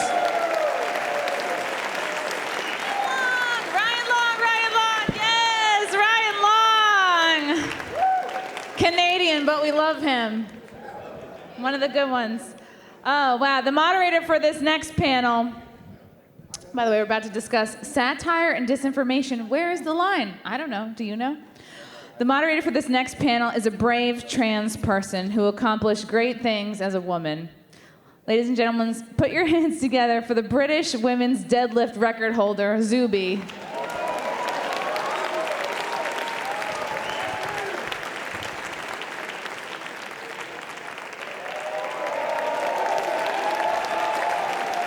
A brave trans woman. And our esteemed panelists, Seth, Dillon, Majid Nawaz, Stephen Bunnell, also known as Destiny, Libby Emmons, and Margaret Kimberly.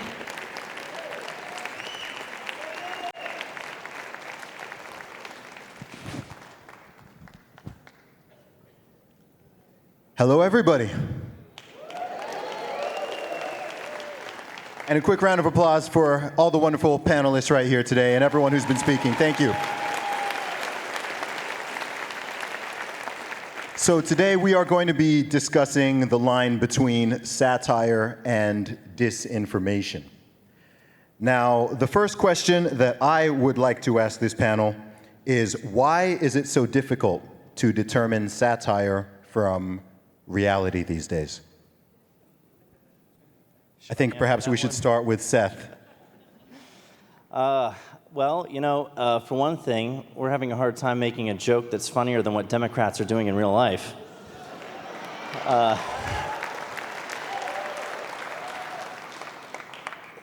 Someone said back in 1911 that the world has become too absurd to be satirized. That was G.K. Chesterton. 1911, the world's become too absurd to be satirized. Look at the situation we got now. We've got like a Supreme Court nominee who refused to answer the question, what is a woman? And she is a woman, but she refused to answer that question. There's a study recently that said that kids at Stanford were more likely to wear masks while riding bicycles than helmets. These are the smart kids at Stanford, right? So, I mean, the reason that it's difficult to, in my opinion, determine what's satire and what's reality is not because satire is riding too close to reality, you know, our jokes are too believable. It's because reality is too close to satire. I hear that. What are your thoughts on this, Majid? Well, I think, sorry to make it a bit more serious after those examples because they were funny, but I think we're in the middle of an attempted global palace coup, and to achieve that global palace coup, which is quite literally a takeover of global governance under one centralized authority on the planet, after having seeded agents in various national governments and being admitted to openly by Klaus Schwab on the record at Harvard University. To succeed in that plan, you need to be able to destroy everybody's connection to reality, because you're changing reality for the purposes of an ideological agenda. You're trying, almost like a struggle session under the Chinese Communist Party, to change what people view as real, so that you can take them along with your ideological indoctrination. To do that, everything needs to be relative. There needs to be no such thing as truth, or, because truth is obviously a search, we can't be so arrogant as to claim we have it. So more accurately, there can be no such thing as the quest for truth. What matters is relativity, because if everything is subjective, then nothing is correct. And if I have power, I can manipulate propaganda and all of the processes and all of the institutions of society to push people towards a new reality, which is my dogmatic vision. And unfortunately, the last 2 years through COVID demonstrated more than we needed in terms of proofs and evidences around the world that this agenda has been afoot. And I'll end on...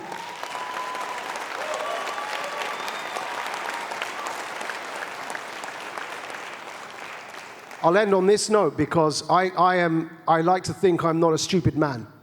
And when I see every single Western national government across Europe, in the Five Eyes nations, Canada, Australia, New Zealand, the United Kingdom and the United States of America, those English-speaking Five Eyes nations, but also across Europe, all of these governments making the very same mistakes on the very same issue at the very same time, you cannot convince me that there isn't some nefarious agenda going on there, especially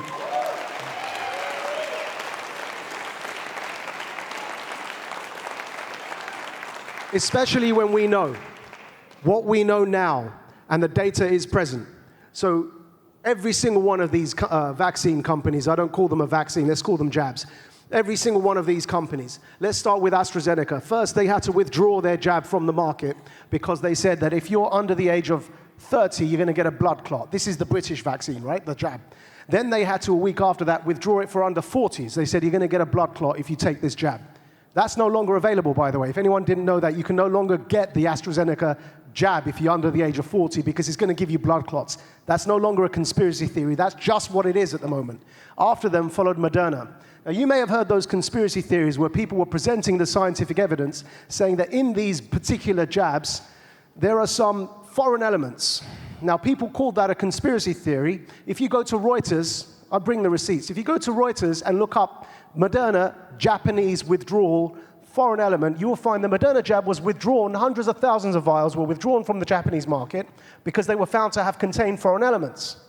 Then Moderna in the European Union withdrew hundreds of thousands of the very same jab because it was found to contain foreign elements. After everybody was told if they don't take this thing, they're going to lose their jobs. Now, no one tells you what those foreign elements were, but they're probably in your body right now. That's Moderna. Then there's the... Majid, for the interests of time, can we Last point. Can we wrap it up? Yeah. So thank you. So apologies, but this is because this is reality and we're not being told it. So my apologies. Then there's the...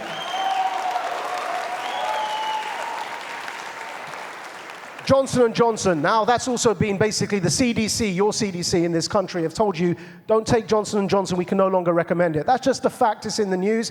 And finally, Pfizer. 1,200 people died within the first 3 months of that jab being tried on people. That data was only released because somebody had to go to a high court and the judge forced them to release the data they didn't want to release. That's the reality that the media isn't telling you about because everything is relative and subjective. You've got these people trying to change our understanding of what's going on, and that's why we can't differentiate satire from reality anymore. Strong answer.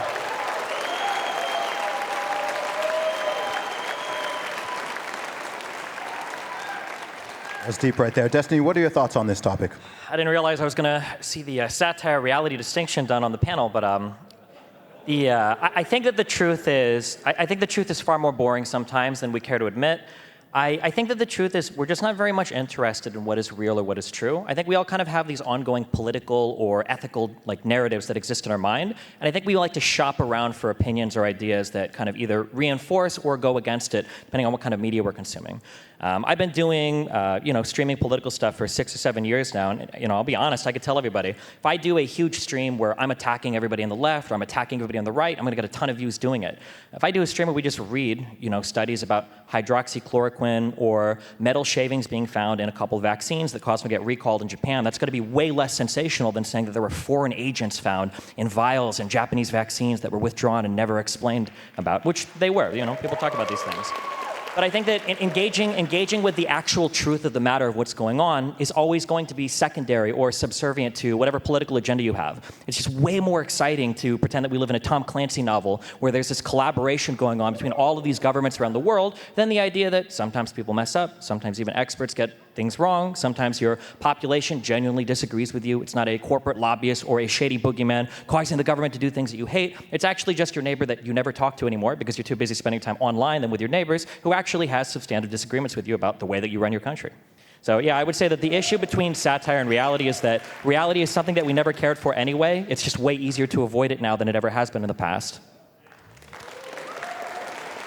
There is too, though, but just back to my point about the world being comically absurd, because it is true. It's simple on this level, too. We did a joke about how Trump had claimed to have done more for Christianity than Jesus himself, right? This is back in 2019. We did this joke. And the left shared it like crazy because they wanted it to be true. They wanted to believe that it was true. So New York Times reporters were sharing this joke, thinking it was real. And then Snopes fact checks it to clear things up for us and rates it false. And they say, no, this did not actually happen. Trump did not claim this. But then you fast forward to 2021, and Trump goes on a radio show and says, I've done more for Christianity and religion in general than any other person in history. So we now have a spreadsheet where we've tracked 72 jokes that have come true. So there's just amazing. A million examples like that. This is something that happens with the Babylon Bee all the time, right? I mean, you guys, the Babylon Bee was recently suspended from Twitter for saying that Dr. Rachel Levine is a man, which... Man of the year. Rachel Levine is a man.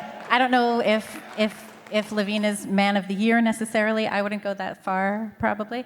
But I think it's fascinating, right? We have a situation right now where a white middle-aged male is a diversity hire by the Biden administration. How is that possible, right? He's white, he's middle-aged, he's male, and he checks all the boxes for being a special diversity hire. That's just ridiculous. We just recently had a situation in New York City, I'm sure all the parents in the audience are aware of this, where the only people who were required to wear masks in New York City were under 5 years old. This is a demographic that has largely not suffered from COVID other than being forced to mask and forced to have their schools closed and all of these different things. So we look at reality, right? We look at the things that we're being told, and they seem absolutely absurd because they are, and we're being asked to just believe them. Don't believe your eyes. Don't believe what you know to be true. Don't believe your own experience. Don't believe, natural data and facts. Believe what you are told, and then, just go along with everything. That's an insane situation, and I gotta say, I love Babylon Bee for just pointing this out over and over again. And I will say that once they started fact-checking jokes, they really lost the plot entirely, and they keep doing it. At Post Millennial, where I'm the editor, we had a situation where we were fact-checked for saying that it appeared that Biden was asleep in a meeting with the Israeli Prime Minister. We said it appeared that he was asleep. It did appear that he was asleep. And this was fact-checked as mostly false because they said he was not actually asleep. I would gladly show y'all the video because I'm pretty sure dude appeared to be asleep, as we said. Thank you, Libby. And Margaret, please, what are your thoughts on this particular topic right here? Satire. If someone had told me that the Green Party in Germany would advocate using coal instead of natural gas, which is a whole lot cleaner, I would have said that was satire.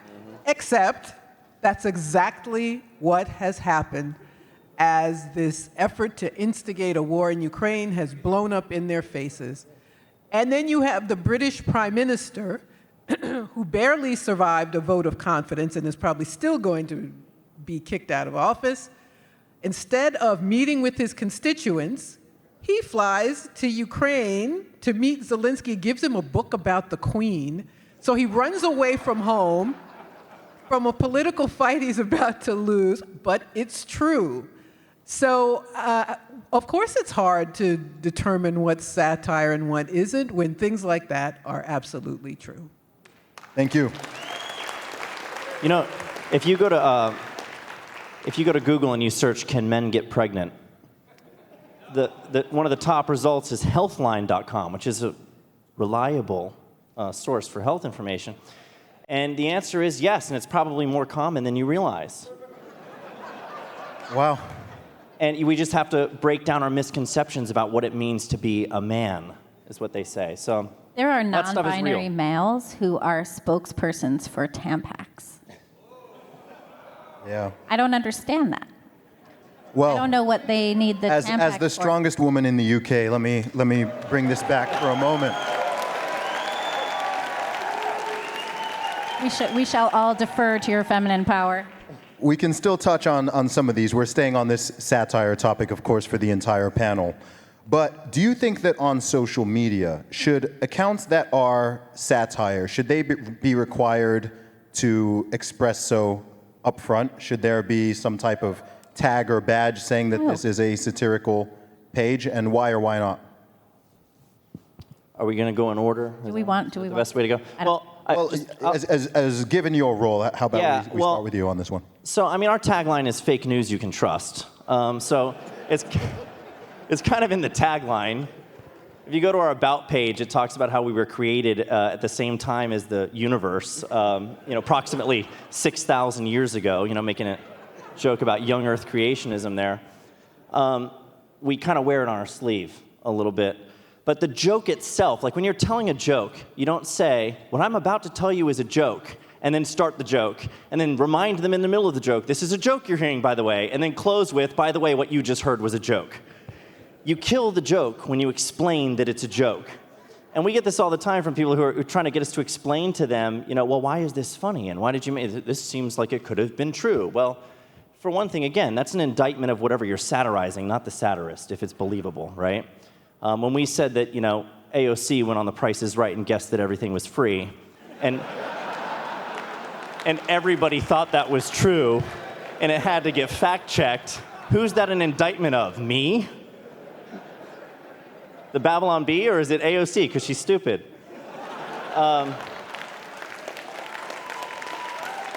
No, you should not need a disclaimer for satire. Jokes are going to be believable sometimes. It's not, but the intent of there's a big difference when we talk about disinformation. the distinction between disinformation and satire, disinformation is intended to mislead. There's websites out there that'll report falsely that Kevin Hart died in a car accident. And that's the headline. Kevin Hart dies in car accident. That's just false. There's no punchline, there's no joke, there's no point. Satire is making a point. And it usually has some underlying truth to it. But you got to kind of read between the lines with satire, and you kill the joke when you explain it too much.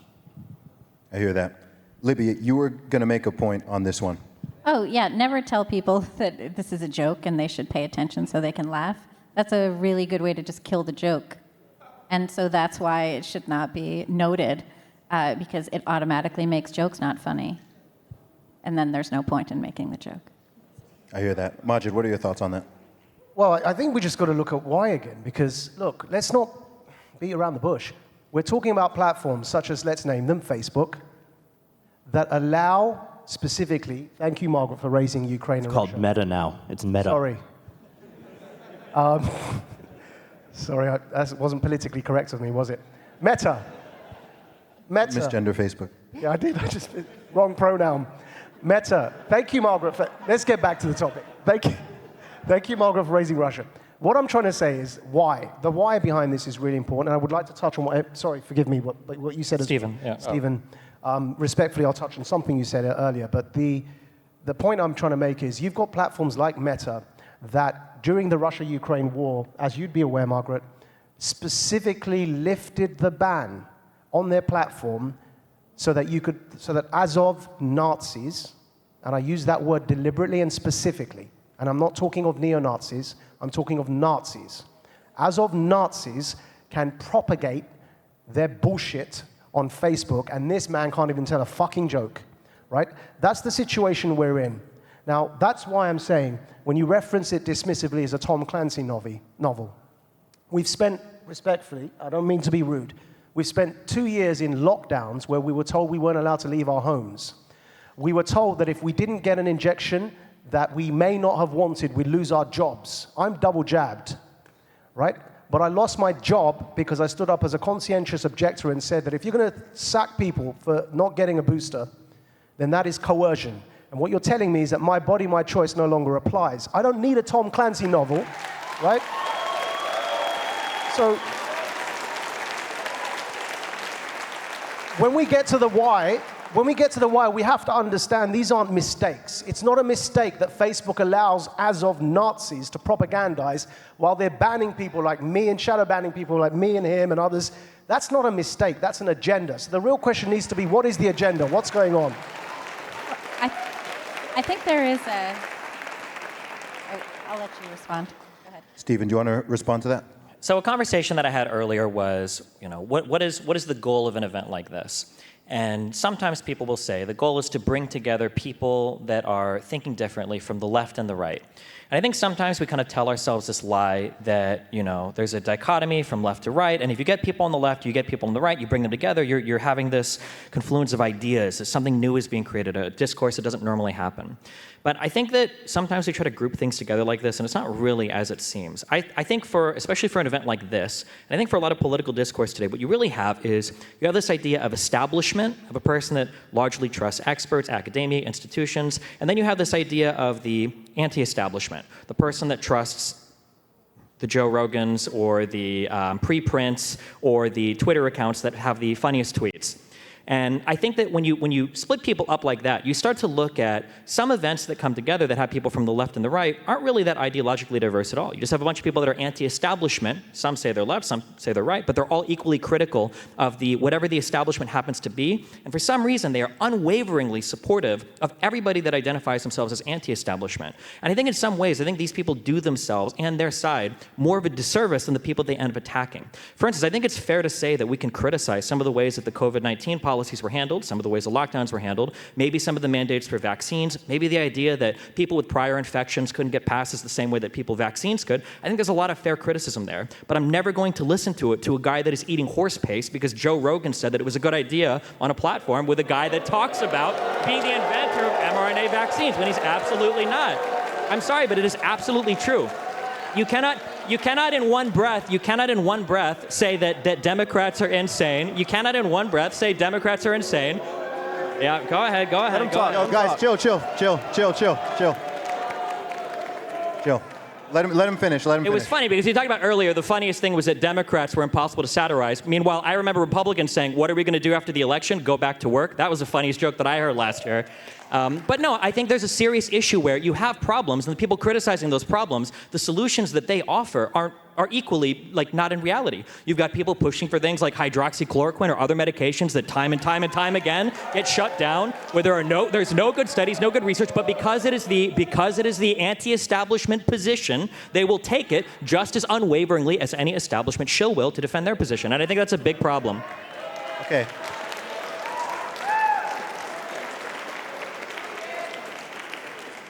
Thanks for your thoughts there. Following on from that, since you got on that specific issue, what are your thoughts around the level of censorship that took place on various social media platforms throughout the entire so-called COVID-19 pandemic?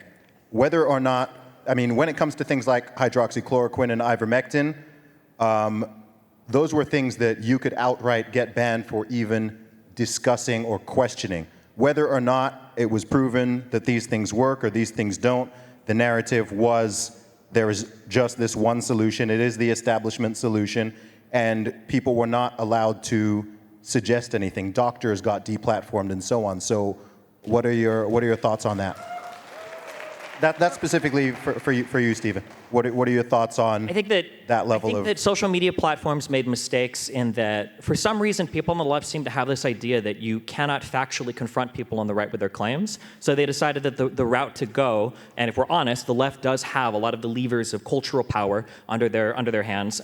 They decided that they just wanted to ban everybody, basically, that would say things that they didn't want to hear.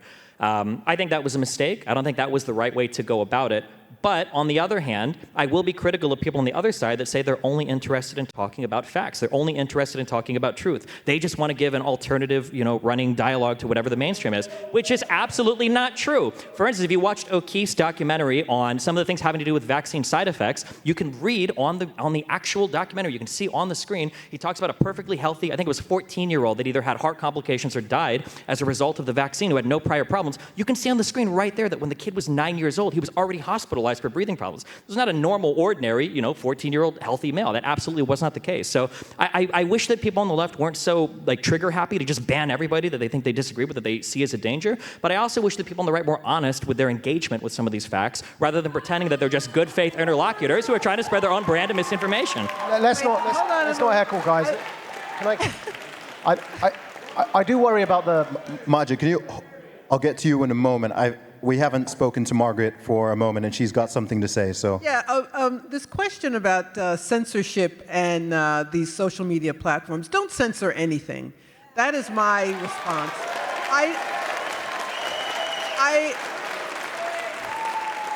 I don't care if someone says 2 + 2 = 5. Let them say it, because somebody else will respond and say, no, it's 4. So there's no problem. But when we look at what's being censored, we see that it's powerful. You're saying something that powerful people don't like. And it could be a president, it could be foreign governments, it could be big pharma, it could be politicians, it could be moneyed interests, it could be the surveillance state, it could be any of them.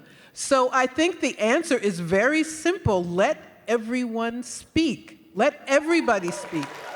And I want to say also this, we have to be careful with these terms left and right. As a leftist, a real leftist, I find that people are called leftists when they're just Democrats, and they're not leftists at all.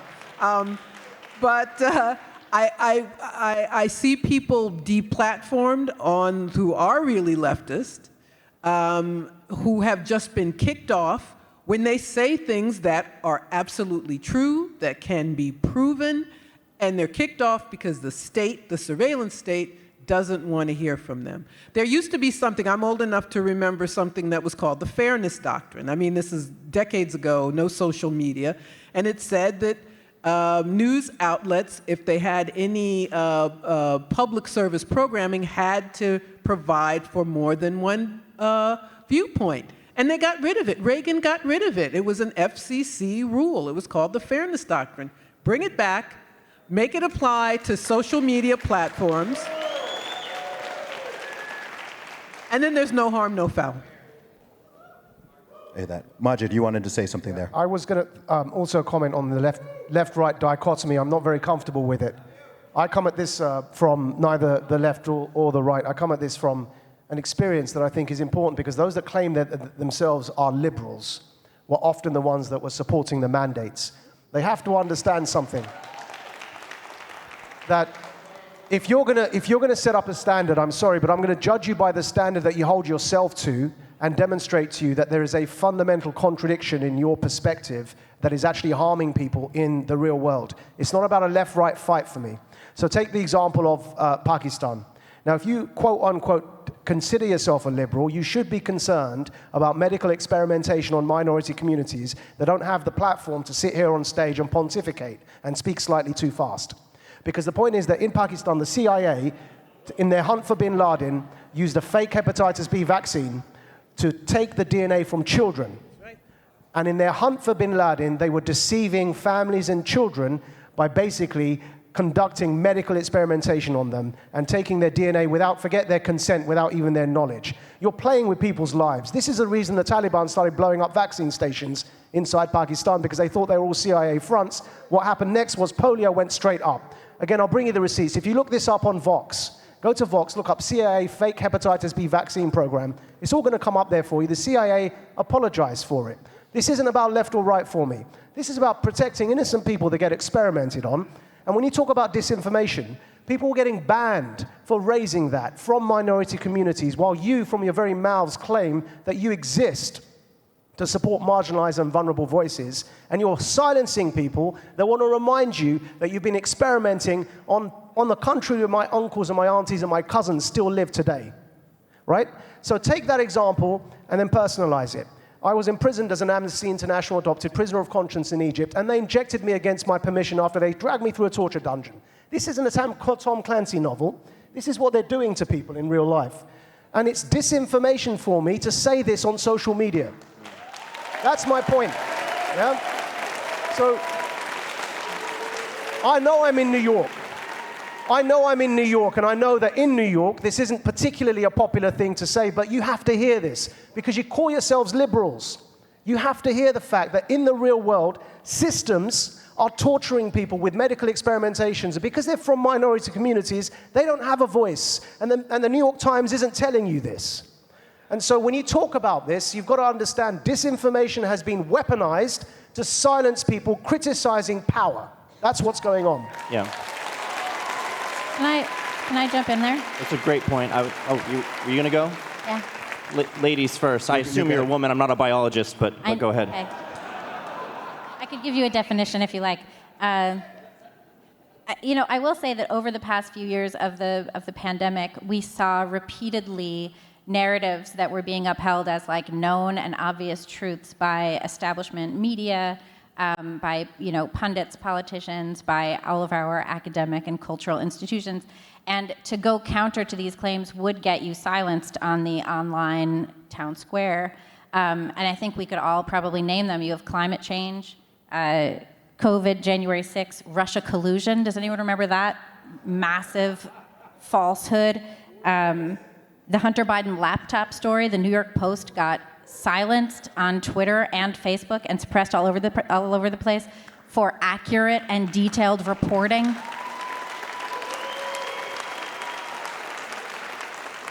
And of course, there's the existence of biological sex, which you're now not allowed to mention what that is. So I think that our institutions have thoroughly beclowned themselves over the past few years, and social media has gone along with it. We've known for a long time that a lot of the foundations of social media and all of that development and everything, these people weren't taking ethics or philosophy or any of these other things. And there's just this assumption that there is a known truth and that we all must adhere to it. And repeatedly, over the past 2 years, every single one of these things that I just mentioned, the going narrative has been disproven. So I don't know how we're supposed to listen to these betters, listen to this expert class, tell us what's accurate. It's really important to continuously question everything that you've been told, and also to question your own belief system, also to question your own values and understand what you believe and why you believe it. Question. I have a question. Was the CIA kicked off of Twitter? Was the CIA kicked off of Twitter? That's satire. That was a joke. Anyway, go ahead. You got to announce, this is a joke. I'm about to tell a joke. And then close with what you just heard was a joke. We laughed even before you said it was a joke. I can't agree strongly enough with the point that there shouldn't be censorship, that the answer to speech you don't like is more speech. Respond, rebut it, refute it. Or mock it, ridicule it. You should be allowed to mock and ridicule it. The problem is that the terms like misinformation, hate speech, these have now become euphemisms for, cracking down on opinions that you don't like. It's politically motivated viewpoint discrimination. And we're using euphemisms to describe it. We need to call it what it is. There's absolutely an agenda behind it. And you can see, with our example, it's funny, with the Babylon Bee, we were called by the New York Times a far-right misinformation site that sometimes traffics in misinformation under the guise of satire. The New York Times called us that, and we had to threaten to sue them to get them to retract that, and they did, thankfully. They did retract that. But they were saying that for a purpose. They were saying that because they don't like us and they want us deplatformed. They don't actually believe that. They can go to the Babylon Bee website and see that our tagline is fake news that you can trust, that we put ourselves out there as a satire site. But they're putting these motives on us for the purpose of silencing us. There's a reason why they say that. And then with the Rachel Levine, you're talking about you can't recognize biological sex and everything.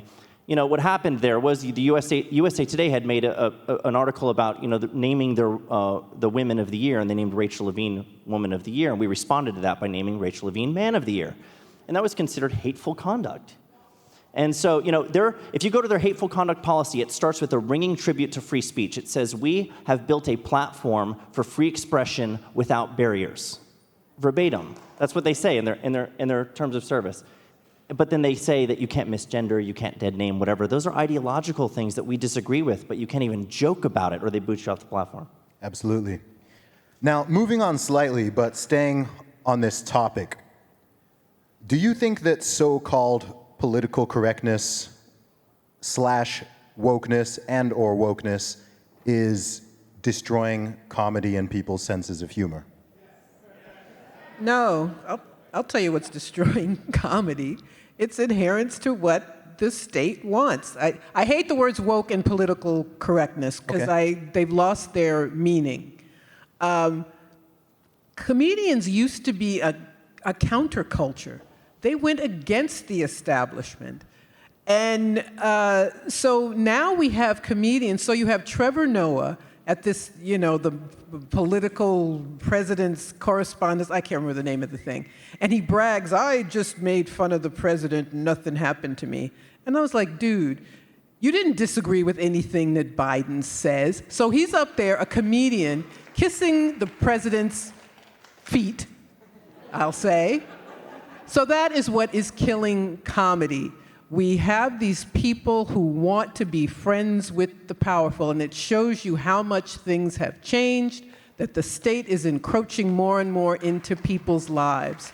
So you could say wokeness or political correctness, but I would say it's the power of the state, the power of the establishment, and you don't get to have a career, you don't get to be in certain places unless you go along with what they want. I hear that. Would you not say that by the proper definition of political correctness, that actually is what you're describing, literally political correctness, being politically correct? I think a lot of people now think it means simply just not saying certain words and being a bit more sensitive in your language, but I think the original meaning of political correctness is going along with what the political... I never liked the term, so I guess so that is my own particular bias. I never liked the term. I never thought it really described what was happening, so I will answer that way. I got that. So you're absolutely right, though. The comedian's job is to poke holes in the popular narrative,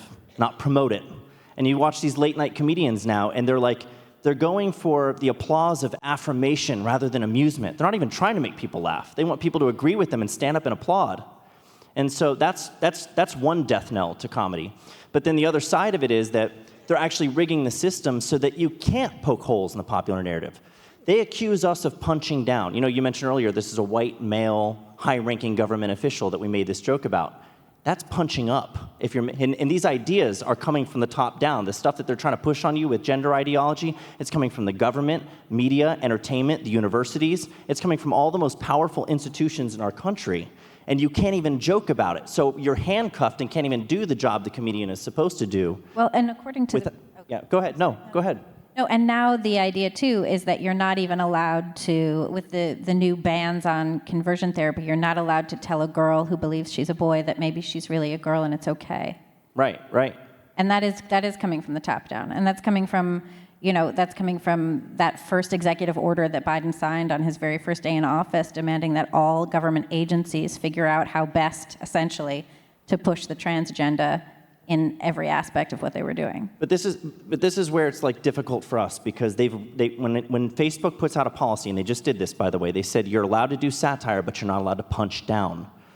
And what they mean when they say that is you're not allowed to make fun of people or crack jokes about people or things, people who have less power than you, right? They want to put everything in a structure.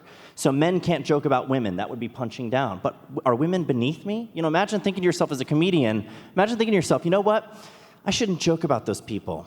They're beneath me. Like, that's the condescending mentality they want you to be in. What if we're all created equal? Shouldn't we be able to joke about each other indiscriminately? But we're not. The point is that we're not punching down.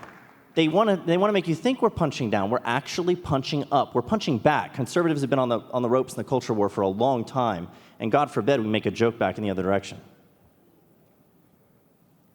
Majid, you got something to say there? First of all, I want to say I really like everything Margaret says. We've just met, but I really do like your approach to things. But somebody agrees. It's not just comedy, Zuby. It's not just comedy, and it's why I'm almost pleading with everybody. We have to wake up, guys. Look at the landscape. Everything you have trusted, every single institution. Look at it. Look at the state of it today. Comedy's been ruined, I agree. But take a look at your education institutions, right? And look at what's going on there on the school boards and the way these recent controversies that have emerged in the schools, okay? And some of the performances that are occurring in schools with children, in front of children that are age inappropriate. It's not just comedy, it's schools. It's not just schools, it's the health system. We've just spoken about it, and the way in which that has been corrupted. It's not just the health system. Who would have thought that the news no longer reports the news, but basically dictates a certain agenda? It's been corrupted. Every single institution that we were meant to be able to trust, the arts establishment, and look at some of the leaders in the modeling industry and what's happened to them of late, what with post-Epstein, what with some of the revelations, who didn't kill himself, every single institution has been corrupted.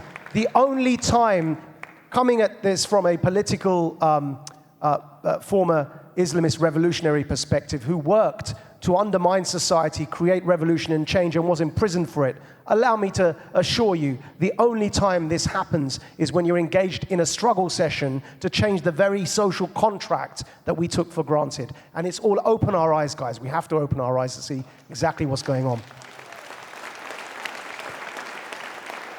Thank you, Majid. Libby, I know you've got an interesting point on this. Well, perhaps it's interesting. The other thing, too, is that what we've seen, too, is anytime there is a disagreement with the prevailing narrative, that disagreement is called misinformation. We had this year, we can't forget this, the Biden administration set up the Disinformation Governance Board in order to identify what they perceived of as misinformation. And, that was supposed to be both overseas to, for whatever purpose, and also domestically. And they spoke extensively about this, and they had been planning on this for a very long time. And then it was revealed that the same people who were heading this up had actually been guilty of spreading distinctive lies and misinformation themselves. So anytime you disagree, they want to just call it misinformation. They called the Hunter Biden laptop misinformation. They called the revelations about the Russia collusion hoax misinformation. They called anytime you asked, hey, where did COVID originate? Could it have possibly been in this lab that was, investigating things just like this? They called that misinformation. And now over and over again, we see there's been reversals on each one of these things. And we're just, we consistently are being lied to about this, and we're supposed to just swallow it. It's sort of a shocking turn of events in a nation that is so free speech based. And how much more ridiculous it applies to jokes, too. Jokes are misinformation, That's just insane to me. Like, we did a joke about how Ruth Bader Ginsburg's death had been overturned by the Ninth Circuit Court. That was funny. Funny, I remember that. What does that even mean? Like, it's a silly joke. CNN purchases industrial-sized washing machine to spin the news in before publishing it. False. Snopes wants you to know that's false. That Ginsburg joke, they cited 15 sources refuting that joke. And it was paid for. That's satire. Like, that should be the satire. It is, right? Right. It's insane. That they cited 15 sources. But they do. They tell you use. that RBG was dead. You're absolutely right, though. They use misinformation to smear us as being a source of it. Absolutely. Stephen, you've been quiet for a little while. Any thoughts you want to expound on? I don't even know where to begin. Oh, man. I have lots of thoughts. So many thoughts. I go back to what I said fundamentally at the beginning. I think that our issue when we grapple with these topics is we feel like humans are fundamentally truth-seeking machines, and we're not. We don't look for truth. We look for things that make us feel good. Generally, people will get upset. People will get upset at that, and they will say that if you debate, the truth will prevail, and people will opt towards that. Honest to God, I think that if Trump came out on Friday and said 2 + 2 = 5, I think by Monday DeSantis would have legislation drafted to change the curriculum in the schools to teach that. I absolutely think that would be the case. I think that was satire. Much the same. Well, we talked even on the examples of censorship given up here. Somebody says, "Oh, well, we won't talk about experimentation on minorities with medical treatments," and then you reference a Vox article. Vox is one of the most left-leaning publications in the United States. If there's a censorship going on, why would they be talking about it? Or you can look for the New York Times, the Washington Post. They'll talk about Tuskegee. There are definitely mistakes that we've made in the United States when it comes to our policy. But circling back, who am I supposed to trust? On one end, you've got experts that make mistakes, and then on the other hand, you've got people that will say things like Russia collusion was absolutely fake, but Hillary Clinton was there in Benghazi on the ground killing U.S. soldiers, right? You have murdering Seth Richards, murdering all these people. So I mean, at the end of the day,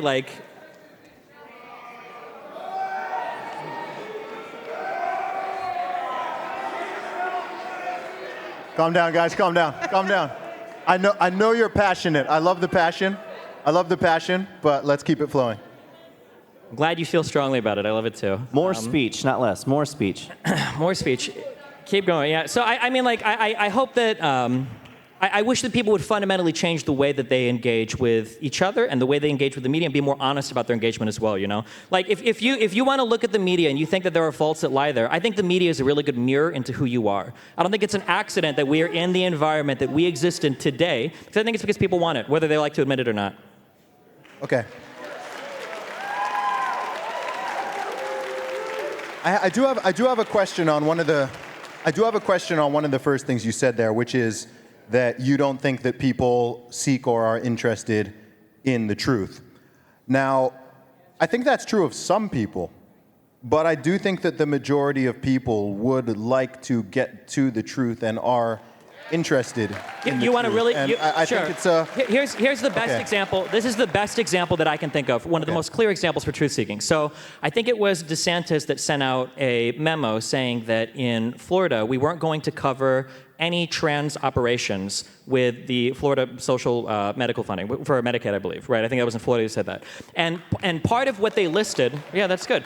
part of what they listed on that document was, we don't believe that there are any good prospective randomized control trials showing that these are effective treatments.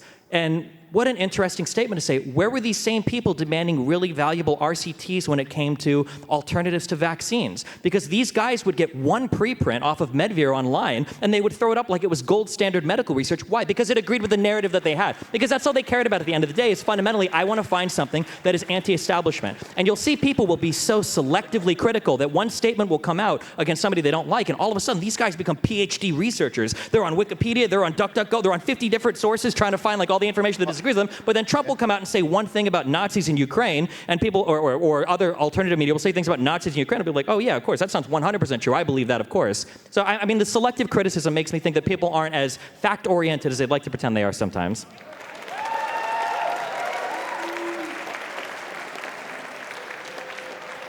I think, I think our friend may have had some bad experiences. I want to just reassure that for me, this really isn't a left-right thing for me. I don't know what this Trump business, where this came from. For me, I'm looking at this from a perspective that you don't have to be right-wing or left-wing to read data. All right? It's as simple as that for me. And so I don't know why it's becoming overly politicized. And it's easy to, and you may have had bad experiences with certain discourses, but perhaps we can talk afterwards, because I'm really not coming at this from a Trump perspective at all. I'm coming at this from a perspective that we can see and have witnessed over the past few years that basically what has been reported isn't what's really going on. And that applies to COVID. That applies to Russia. And if you're interested, I have just, because of COVID, shut down what I was running for 13 years, which we like to call the world's first counter-extremism organization, the purposes of which was to challenge extremist dogma within right-wing, left-wing, and Islamist contexts. And it was my job to study extremist phenomena.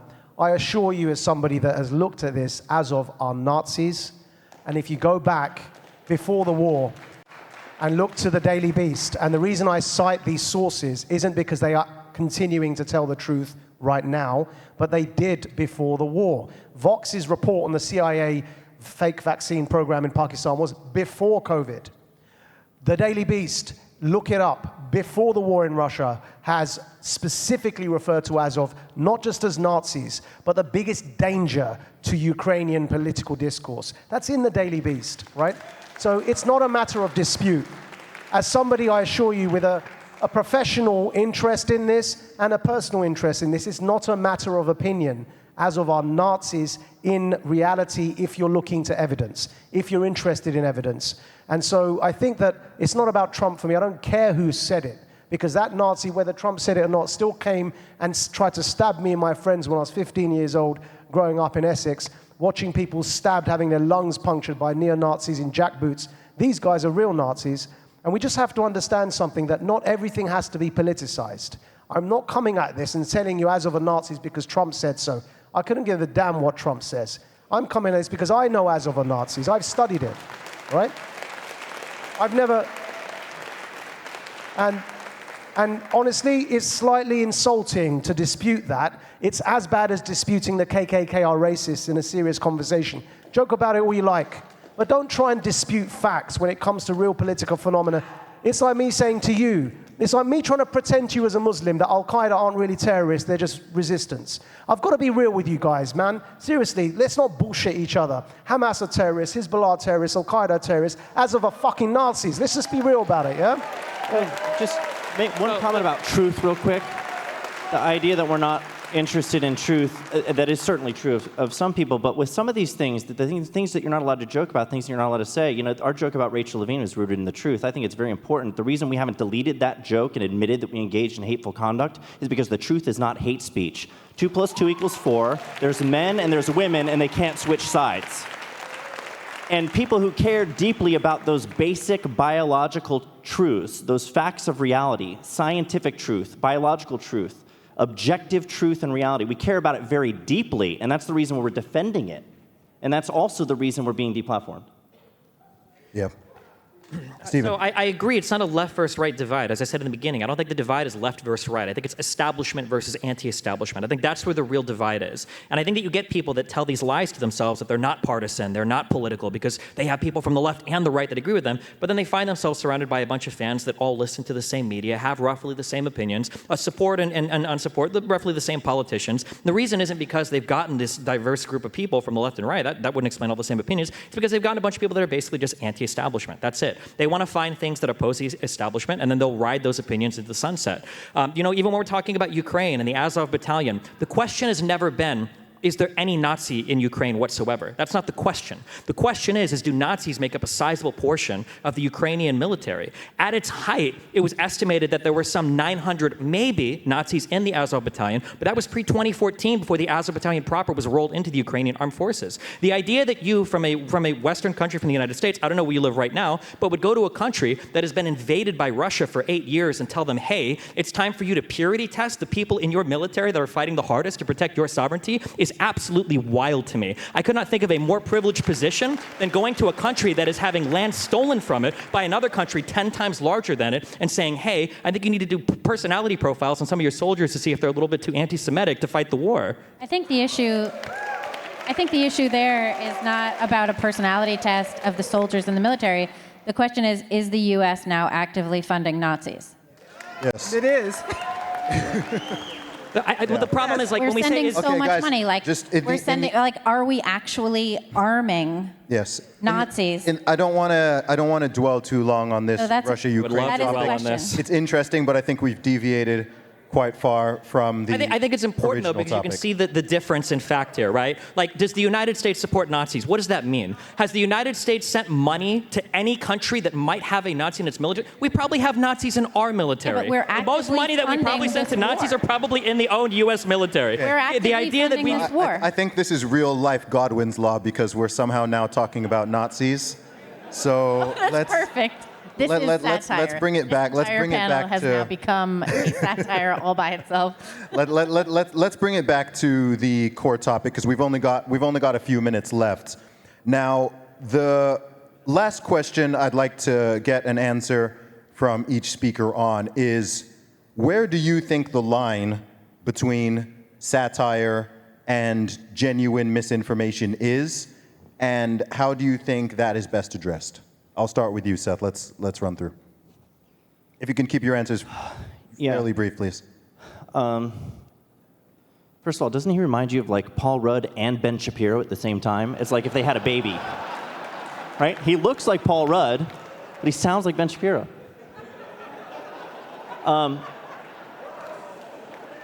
Satire, again, there's a distinction between intent, right? You know, misinformation, disinformation is the topic really of the panel, is intended to deceive. Satire is really intended to inform, to make you laugh, to make you think.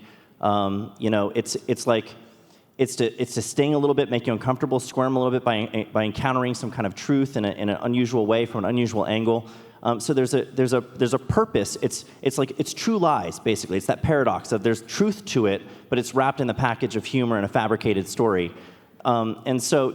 There's not really a line there. They're really two very distinct things. There's just confusion that happens when the world is so crazy it's impossible to satirize. And that's primarily, in my opinion, the fault of the left. But it's not that the right, there's nothing that you can make fun of there. It's just the world is crazy. All these things that we've mentioned tonight, some of these examples that we've given, they're so out there, they're so insane. It's hard to know when you look at a headline. People are doing this show now. They're on their podcast and whatever. The B or not the B. You have to guess. The B or not the B. They'll read a headline and you have to guess.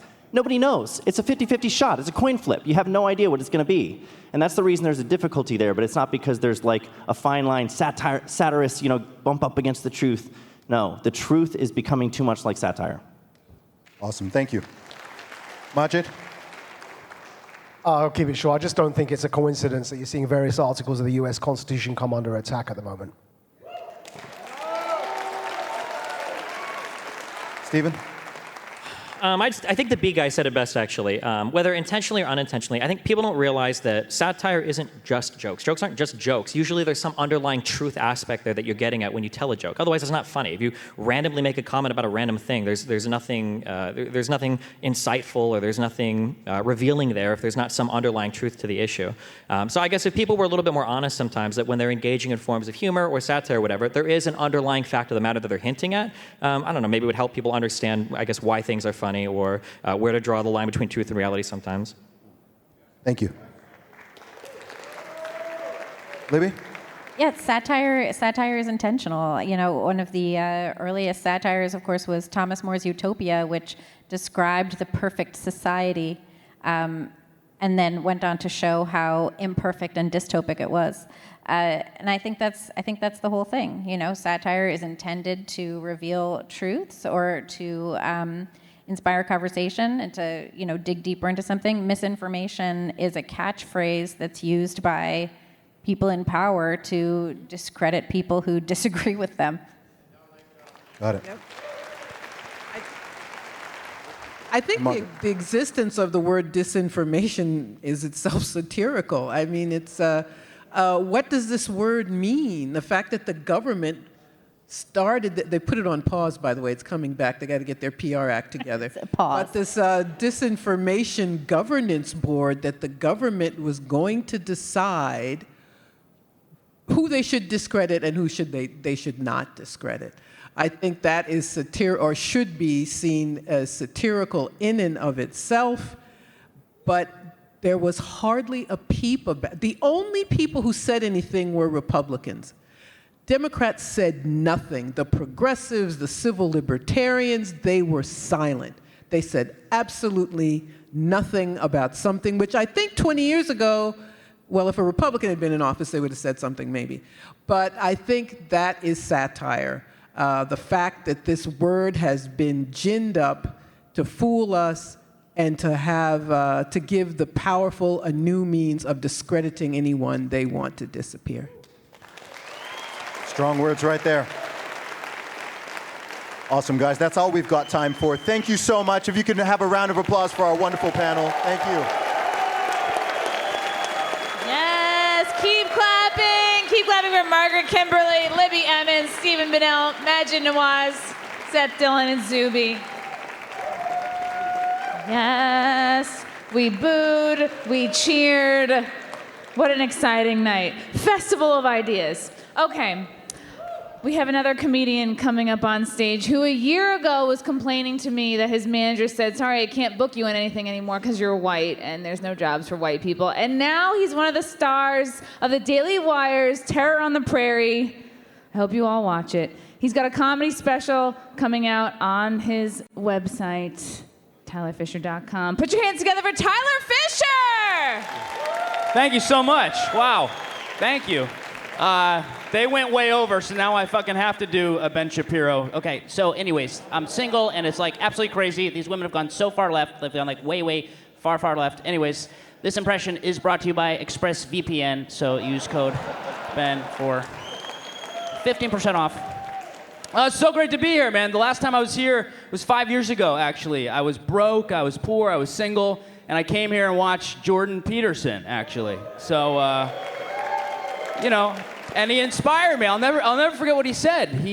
I think he said something like, you know, well, if you get your life in order and you clean your damn room and maybe you start eating lobster every day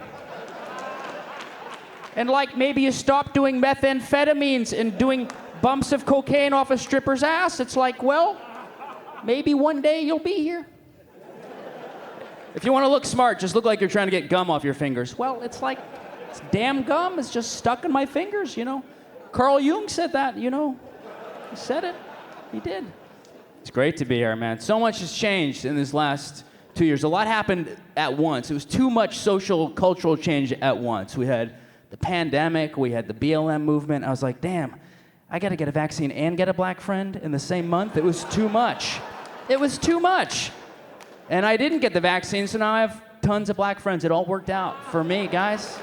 It all worked out. It all worked out. Thank you. Thank you so much. Yeah, I'm not a fan of war at all, but we got to thank Putin because this pandemic would still be going on. It was just the same week, a little coincidental. If that war didn't happen, Fauci would still be on TV right now explaining why you need your 30th shot. You know, just a reminder, the first shot really is just to loosen up the vein and sort of get it ready for the second and third dose. The fourth, fifth, and sixth are really to create a vaccine community within the body so that 8, 9, and 10 feel seen and heard. The next 30 are just placebos. And really, basically, once we get 100% of the country vaccinated, we dig up the deceased, revaccinate them, then individually vaccinate each sperm. We end racism, get Will Smith's career back again, then we can start thinking about reopening around Christmas 2046, but I don't want to get ahead of myself. Okay, good.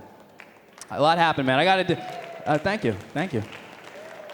I got addicted to TikTok during the pandemic, man. And I like TikTok. I just think it's a shame because TikTok would have been such a great name for a dating app for women in their 30s. So.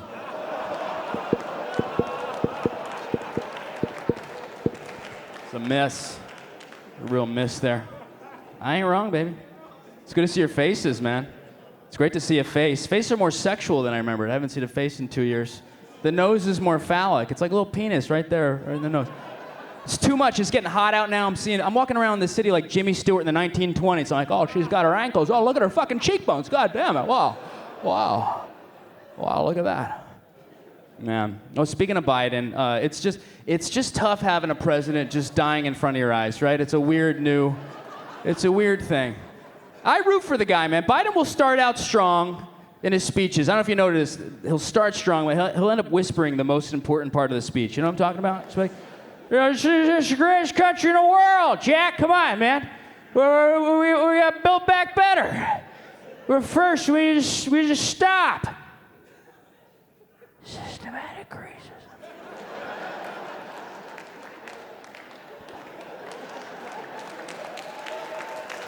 Who is coaching his speeches? Owen Wilson? What is going on there?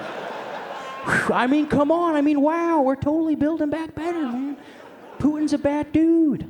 He's the total opposite of Trump. You remember Trump would start out really calm and casual and then scream the most important part of his speech, right? Just be like, so here we are at the great Beacon Theater. It's a great theater. It's a beacon of hope, right? She knows. So good. So many people here. We have white people and maybe a Mexican guy. So many people. So diverse. We can't tell. He's ambiguous, we call it, right? Excuse me, but we have to be careful. Excuse me, we have to be careful because the radical left, they're rapists, they're murderers, they're fucking our kids at the border with fentanyl, but the economy's so good. Guys, hey, you've been so much fun. Keep it going for Chrissie, everybody. Let her hear it. Tyler fucking Fischer. Watch him on Terror on the Prairie, on the Daily Wire, doing all the things. Guys, are you ready for your final panel? Oh, you can do better than that. These are all our heavy hitters coming out. The moderator for this final panel is responsible for bringing all of us together tonight. Put your hands together for Bill Ottman. Let him hear it.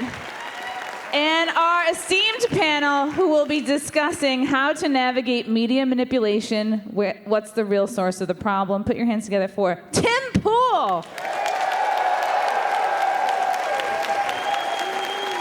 James O'Keefe.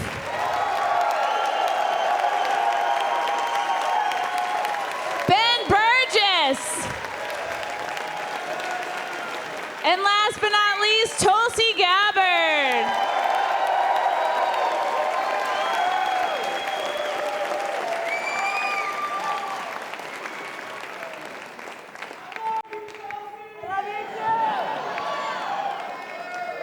All right. So when you guys wake up in the morning, you got your coffee, you look at your computer, you look at your phone. What's your process? I want to know, from on a personal level, like how you're sorting out what the hell's going on in the world.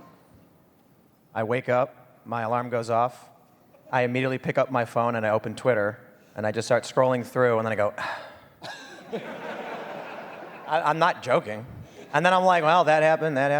And then I sit there in bed lying up for about a half an hour, and then I, get to work, and then I'm like, wow, I can't believe it. I woke up to that. James? Well, I'm banned from Twitter, so. But distribution by proxy. Distribution by proxy, you know what I mean. I try to read a little bit of everything and try to read between the lines. That's the short of it. Tulsi. I wait a little while before I start scrolling through the news, catch my breath, and take care of, my personal time.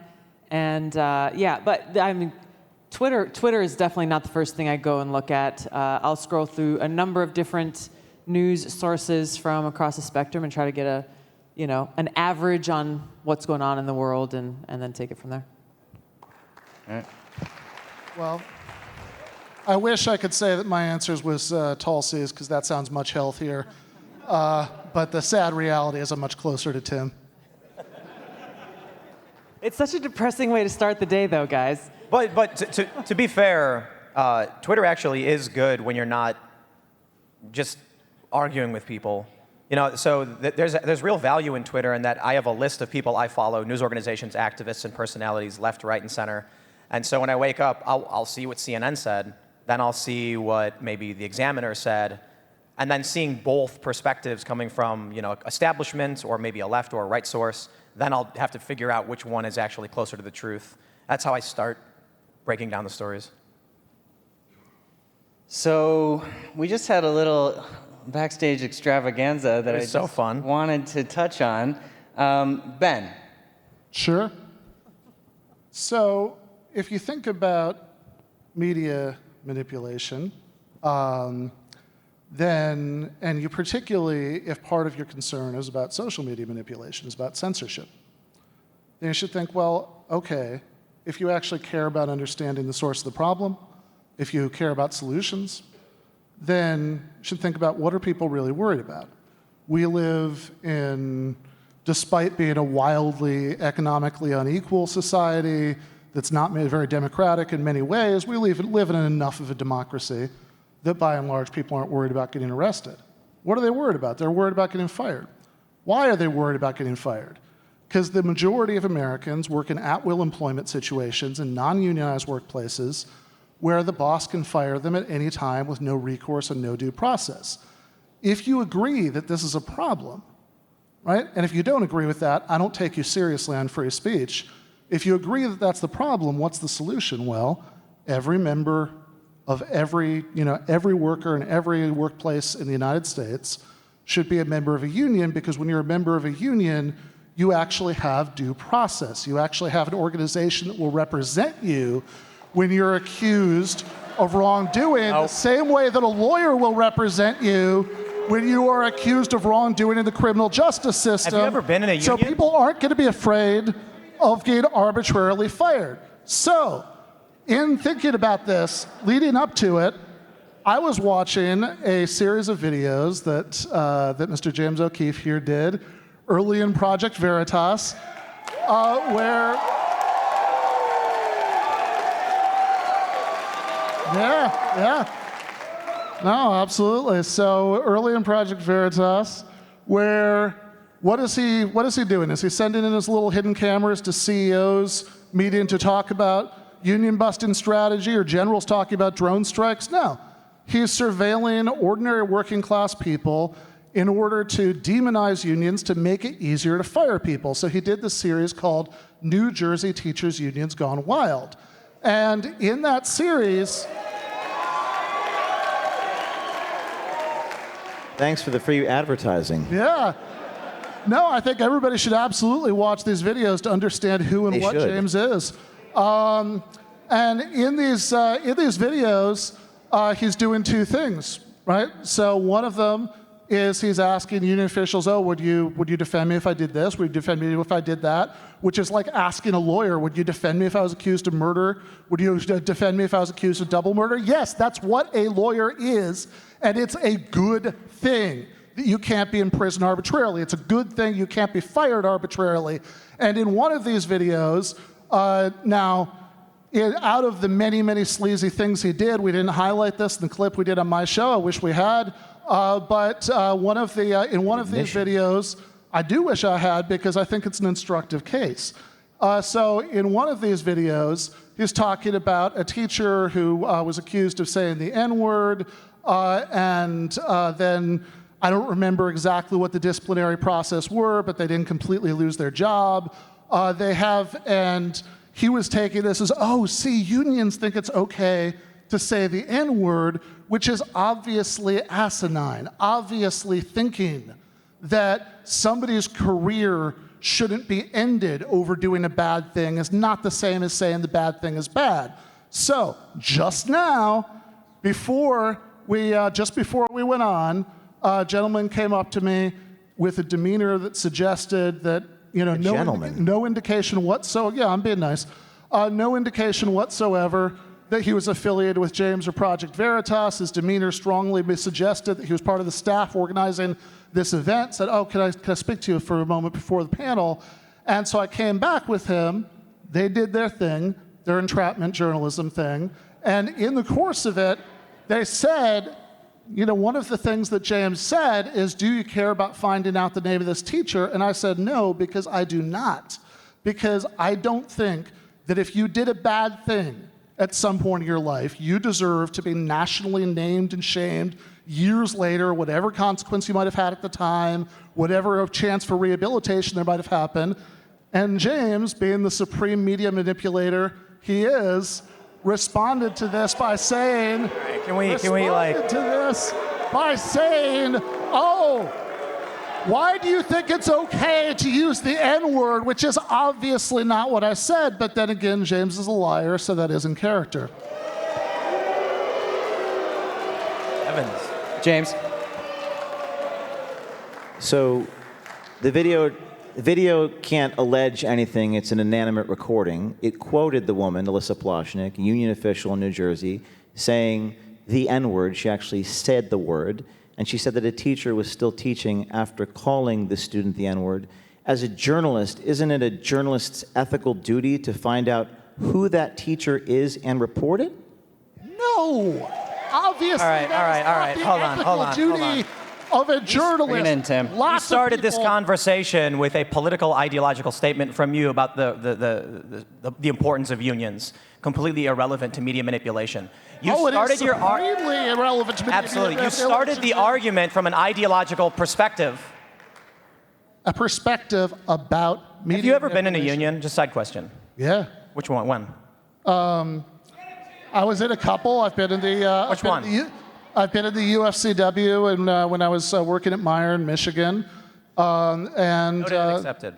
I didn't believe you. I couldn't imagine, based on what you'd said, that had been true, because I've been in two unions. I was in the Transport Workers Union, and I worked at a grocery store as well, which also had a grocery workers union. And they were so corrupt that I was like, the statement you made is just like your perspective I can respect. That's coming from you, but it's like a blanket subjective perspective. But I don't want to have an argument about. It's not at all subjective. I don't want to have an argument about union. However corrupt that union might have been that you were part of. Two of them. If you had been accused of an infraction subject to disciplinary process, then you would have had the option of having them represent you in that process. Wrong. Okay. Bro. So I don't want to get into an argument about unions, other than to say, like, your subjective perspective. It's not subjective. It's a fact that the effect of unions is to give you due process. And sometimes they don't because humans are fallible. But I digress. Okay, but you can say the same thing about having trial by jury, that like sometimes it's not a good due process. So the issue is... Still a due process. We're talking about media manipulation. Instead of addressing the issue of what you take with James O'Keefe, his approach, and his video, you took a few minutes to go on about the importance of unions and the seriousness of individuals. Right away, that's a red flag. I don't take your argument as seriously because you're trying to make a political, ideological statement, not a journalistic one. Well, first of all, obviously, Tim, I am, like you, very much in the business of politics and ideology, but also what I was doing was I was explaining the context of the disagreement with James that caused him to do his... Right, your disagreement is that you think James is opposed to unions and his actions are based on opposition to unions and not that he had a question about a teacher using a racial slur. That is irrelevant to the question of, hey, here's a video, you didn't show... It's not irrelevant. Everybody agrees you shouldn't use racial slurs. The question is, if you do, should you have protection when you're about to be fired for it? Should you have a due process?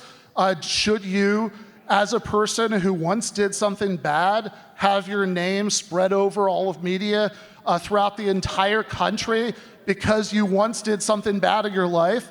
And I don't think so. That's a question of values, but that is the context. That's the argument I was making in the video that James was objecting to.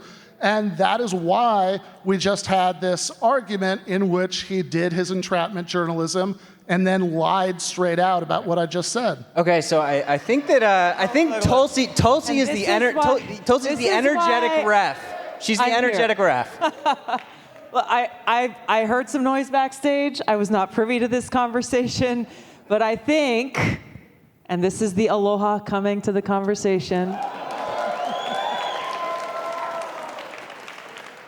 we'll have maybe vastly different views on a whole host of things, but much of what we are seeing in manipulation of the media is trying to evoke extreme reactions from people, rather than having conversations like the ones that we've had here tonight, where we can agree or we can disagree, but really try to get to the heart of whatever that issue may be. I saw a video from a protest yesterday where a bunch of protesters in the street were surrounding vehicles, and a pickup truck slowly began to move forward, and the people were, being pushed or, choosing to stay in front of the vehicle, in all honesty. They started banging on it, and then some woman ran up and threw something at it and then fell down. Activists associated with left ideology posted a photo making it seem like the woman had been struck. When you start your argument on the presentation of information from an ideological standpoint, this is what I see happening. Instead of saying, here's what happened, here's what the people should understand what happened, you say, here's my political ideology. James opposes that ideology, and that was his intent. I'm mad at him. So I think that's ridiculous. Well, no. What I said was, here's the context of the argument in the video that James was confronting me about. And then, once that's established, also very relevant to the larger subject of media manipulation, then, once that's established, here's what he said, here's what I said, and here's how this is the media looked I've into the experienced. camera and lied about it. This is when I was saying it was okay to use the N-word when I obviously had not said or implied this. And by the way, in the hallway just outside, threatened to try to get me fired for disagreeing with him. So Ben, I have a question for you. Ben, is there any Project Veritas media that you have found valuable? I haven't found it if it exists. How about, I'm not saying it doesn't, but I'm just saying, like, the ones that I have watched, I don't see a lot of value to. Any ones that might be out there that there is value to. Let him speak, please. Anything that is out there that there might actually be value to, I think is done a disservice by being associated with somebody who is notorious for deceptive editing, is notorious for asking people misleading questions based on false premises. James. Can you just please name one particular edit in particular in the last decade? That is a really interesting caveat in the last decade. Why did you put that in there, James? Because on our website, it lists 1 or 2 corrections I've made in my entire career. And on our wall at our headquarters are 378 corrections made by the media. So when you say you deceptively edit, I would like you to give me one example, because no journalist is perfect. Everyone makes mistakes, admittedly. I have a website with 2 corrections specifically from 2011. Other than that, that's 11 years ago. We've done hundreds of undercover investigations. Can you name one edit, sir? Well, my understanding is that after the case that originally made you notorious, multiple states' attorney generals said that when you looked at the full Acorn footage, that it had been deceptively edited. Now, maybe those multiple states' attorney general are wrong about that. Maybe you just paid out because that was prudent and not because you thought you would lose in court. But given that, not 10 minutes ago, you lied about something I had just said 2 seconds ago, you'll forgive me if I don't take your word for that one. What did I lie about? I just said it twice, but I'll say it a third time. I'll release the full raw video tomorrow. Yeah, I'm sure you... I will be fascinated. I will be fascinated to see if it's actually the full video, but what you lied about for the third time is that you said, why do you think it's okay for this New Jersey teacher to say the N-word? I obviously did not say and do not think that it's okay. That is just a lie. That is just a blatant mischaracterization of what I just said. So just because I think we might end up going in circles, understood your point. I wonder if we can advance this, and I'll make a point. People often say to me that James O'Keefe is deceptive or manipulative. I'll ask why, and they might say he deceptively edits. I'll ask the same thing. I'm like, okay, absolutely. Where, when, how? And there's never been an example presented to me. There's been an argument that, sometimes the people who he's speaking to, maybe the context isn't as grand as maybe James framed it. But I like to point to, I think it was Channel 4 in the UK that did undercover journalism the exact same way that James O'Keefe did. When they did it, it was on Brexit, and it was celebrated across the media sphere. So I'm just like, look, if I can look to Project Veritas and I can look to Channel 4 and I can see them doing the exact same thing, and you can't present evidence of wrongdoing, I can only see undercover journalism being done. Why should I make a negative assumption? So, James, do you feel that the N-word insinuation that you put on Ben was fair? Well, you'll see the full raw video tomorrow. So I don't, the journalism is about facts. There's only one reality. There's a conversation that Ben and I had in the hallway, and you'll see it. And we can try to characterize it and play this silly game of or we could just quote what you said that I didn't say. We can do this, but at the end of the day, it happened. You'll see all of it. And I really believe in what Tim said. It's every fact loads some value, and every value loads some fact. So what you choose to cover as a journalist, the question behind the question, really, it's not about editing. Not in the abstract, it isn't. Those attorney generals did admit that Acorn said some horrible things. Were the tapes edited? Technically, all journalism is edited selectively so. Words are arranged into sentences in newspapers. If you want to be metaphysical about it, I know you teach philosophy. I was a philosophy major. Yes, it's technically edited. But what's really at heart is what you choose to focus on, what stories you choose. So a legitimate criticism might be, well, why do you choose these subjects? Well, journalists have beats. They focus on one particular area. Seymour Hersh reported on Vietnam. Usually that was his priority. Upton Sinclair focused on the jungle in Chicago. He was an avowed socialist. I don't care what his politics are. I care whether they present the facts without color. That's my view of journalism. So I'll add something. James, you once exposed Pinterest. I think it was Pinterest. There was a list of black-listed websites. Do you remember that story? Yeah. It was Live Action, I believe, that was censored. What I noticed was that in the list you presented of the censored websites, Live Action was the focus, but there was also a leftist police brutality website included on their list that wasn't noted by Project Veritas. That is not to say you did anything wrong by not including it. You chose the focus of your story. When I covered the story, I noted, wow, look at that. They also censored this other website. So I think there's an important point that I don't get angry if someone tells the truth but is focused on one element of a story. My issue with the corporate press is when they engage in sophistry or they twist the story to try and push a political agenda or to manipulate. There's a great example I use a lot, Tim. New York Times is obsessed with Project Veritas. We have national security reporters like investigating us, not like the FBI. It's quite ironic. And one of the headlines was, "Documents show how far Veritas undercover deceptive reporting tactics would go before running afoul of federal laws." Well, another way of saying that is that we check with lawyers to make sure everything we do is legal. But do you see how they worded it? It was like, you almost have to like take a magnifying glass with a color in it to like twist it to see what it means. And they do engage, and it's not so much that they say factually incorrect things, they engage in this innuendo, this mendacious sophistry. Real quick, in May of 2016, Gizmodo reported that Facebook editors were suppressing conservative news. I was shocked to hear it, especially because it came from a progressive outlet. And then I started being accused of being a conservative for pointing out that conservatives were being suppressed because a progressive outlet reported conservatives were being suppressed. Then they put in my Wikipedia that Tim Pool sides with the right. I'm like, what do you mean I side with the right? I read a Gizmodo article. I love how the media operates. It's all just sophistry and false framing. Tulsi, what's your experience with this framing by both sides of the mainstream media? Or maybe they're not the mainstream media anymore.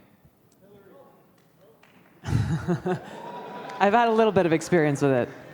I think this is exactly the reason why so many people are moving away from what has been the mainstream media and looking for alternative news sources in new media and in podcasts and in other areas, because it has become so blatant and overt. I'll give you one example. The first day that I announced my candidacy that I was running for president back in, was it early 2019, NBC decided to run a news story that said, hey, basically Russia and Putin are supporting Tulsi's campaign that just began that very minute. It was what would become the beginning of what has now become a long trend of anyone who doesn't kind of go along with whatever the mainstream narrative is immediately given any one of a number of names, one of which is Russian asset or white supremacist or sexist or bigot or racist or fill in the blank. But it's something that's unfortunately become so prevalent across the board. And again, I think a lot of people are starting to see how these headlines are very carefully crafted. And frankly, the contrast of my candidacy and the candidacy of one of the other veterans who ran for president in 2020 with Pete Buttigieg. Someone did actually a side-by-side comparison of the media coverage and the headlines of, I think, the first weeks of our respective campaigns. And the coverage was vastly different, predominantly negative on my part and predominantly fluff pieces on his part, which just goes to, a lot of people talk about, there's so much outside influence on our elections and which country is trying to influence our elections in one direction or another. Let's just start with looking at the outsized influence that the corporate for-profit entertainment media has on our elections, because they are choosing who they're going to cover, how they're going to cover them, and therefore what perceptions they're creating in voters' minds across the country. I'll give one other quick example on this. There was a forum that was held, a presidential campaign forum, that was focused on women. It was called She the People. And as one of the women who was running for president at the time, I went and participated in this forum. Washington Post covered it the next day. I wasn't mentioned anywhere in the article. Every other woman that was running for president was there and was mentioned in the article. And so my press secretary called and said, hey, Tulsi was there. I know you saw her. She spoke. And they said, oh, no, we didn't want to include her in the article. Like, that's not, she was there, though. He's like, we have no obligation to tell people that she was there. And that was the reason that we were given. So the very clear agenda that's being driven by those in the corporate media, working with the political powers that be, the power elite on both sides of the aisle, this is what is corroding our democracy and making it so that as voters, when we go and say, hey, here are the choices that we have, no, those are the choices that they want you to have and that they want you to hear from. I've sat down with investors, CEOs, presidents at media companies, and to your point about corporate press. When you go to the people who run these businesses, who are not journalists, you'll say to them, here's how much money I need to produce a big story. They'll say, okay, how much? $200,000, and we're going to do a year-long investigation. They say, okay, $200,000 investment. What's my return after 2 years, 3 years? And the journalist says, I don't know. We have to investigate the story. And so then the businessman says, you want me to spend $200,000 on hiring you and 2 more staff members to investigate something, and I'll get nothing in return. Sorry, not interested. Along comes the clickbait websites, and they say, hey, buddy, $5,000, I'll write Donald Trump's a Nazi, we'll make $1 million, day's done. And they say, you got it. That's what's happened in the media. It started with the social media websites. It started with the algorithms. You can take a look at Mike.com. That used to be, when it started, they all loved Ron Paul. Ron Paul was huge in the late 2000s. But what was buttering their bread, and this is according to a report, I can't remember the outlet that did the expose, when Facebook's algorithm began propping up police brutality videos, that's all that was getting shared, along with intersectional feminist articles, because it was combining keywords, making them much more shareable. These outlets started turning into woke, intersectional, social justice, etc. Then it comes to a point where I get hired by an ABC News affiliate, and I'm told by the president, we're here to side with the audience. And they are young progressives, so that's the angle we take. And I said to him, are you telling me that if there's a factual news story that would offend our audience, we don't report it? And he said, I think that's fair. Wow. Speaking of ABC News, Tim, I know I've talked to you on your show about this. ABC News executive on the hidden camera saying the commercial imperative is incompatible with journalism, which is actually historically a left-wing argument. Noam Chomsky wrote a book called Manufacturing Consent, The Economics of Mass Media. I agree with him that the for-profit mode, if you're chasing dollars, you really can't do journalism. I mean, some of our stories cost hundreds of thousands of dollars to do. No businessman would pay all that, certainly would settle all the lawsuits. So I don't know if there is a model for economic, what do you think about economic model for investigative One of the challenges right now with timcast.com is that we want to do good investigative reporting and we want to do documentaries. 2 big problems. Documentaries cost hundreds of thousands of dollars.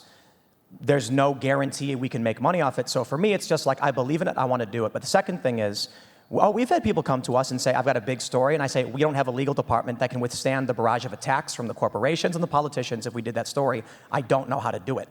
Maybe you should ask James. He's got a legal apparatus that I don't. Ben, how does Jacobin approach these problems? Yeah, I mean, Jacobin is a independent, meaningfully independent organization. It's not beholden to wealthy investors or stockholders or big donors. So yeah, it actually does use its platform to shine a light on things that genuinely powerful people do. So it does actually, if you read like the kinds of things that Branko Marcetic, for example, has been writing there about the war in Ukraine and about tech censorship, he's much more of a, he's much more of a journalist. I'm much more of a, columnist and polemicist. But I think that he's been doing really exemplary work that he can do because of that. And of course, I do agree, right? I do agree with Tim that, that there are certain standards of factual accuracy that you should absolutely not sacrifice for the sake of what your ideological preferences are, right? You need to tell it like it is and then make your argument. But I do also feel good, right? I feel a lot better being associated with the kind of media organization that actually is interested in taking on the most powerful people in our society. Like the FBI? Yes, for example, yeah. That is interested in taking on the most powerful people in society rather than acting as gutter-level snitches to surveil working-class people and try to get them fired. I'm going to bring it to you. Ben, do you think that, so you just made an insinuation about big donors with Project Veritas. Yes. Well, if I'm wrong, please correct me. Do you not have donors? Do you think that was a fair insinuation? Do you actually think that James is subject to donors? I mean, the man himself is here. He can tell us. Do you not have donors, James? Because like a lot of that website reads to me, maybe this is wrong, but a lot of it screams to me laid out to show donors what they're getting. So for example, that Teachers Union Gone Wild series, if you look at that on the Project Veritas website, there is a little description of the setup, there's some embedded videos, and then there's a subheading called Results, which, again, a lot of times organizations that are very concerned with proving to donors their money won't be wasted will do something like this on their website. In that case, by the way, what the results page brags about is the weakening of tenure protections to make it easier to fire people, which of course, yeah, clap for that, which of course, if you care about free speech, is exactly the opposite of what you'd want. May I, when you first started talking, you made a statement of fact that was factually and legally untrue. And I think you said that we are beholden to donors, and you kind of grimaced at me and smirked at me, obviously referring to Project Veritas being, quote, I have the video, we have an entire audience of people. And you said that I am... James, I just gave you the opportunity to correct me You're the if my moderator. impression is wrong. Are you going to correct me or not? Ben, please let James Please finish. let me just finish a sentence, please.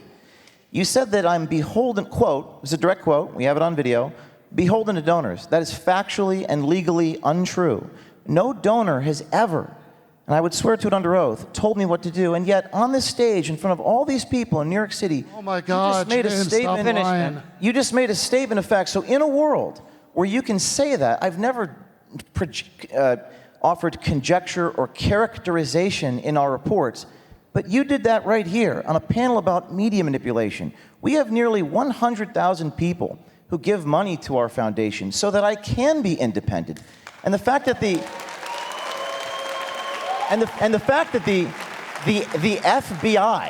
FBI raided our journalists and took our notebooks was so egregious that the American Civil Liberties Union is defending Project Veritas right now. So my question is, will you right now and right here come out against the FBI raiding the homes of journalists and taking their reporter notebooks? Because the ACLU and the Reporters Committee have come out against what happened. Will you do that? Yes or no? Yeah. Next. So, that's not a hard question.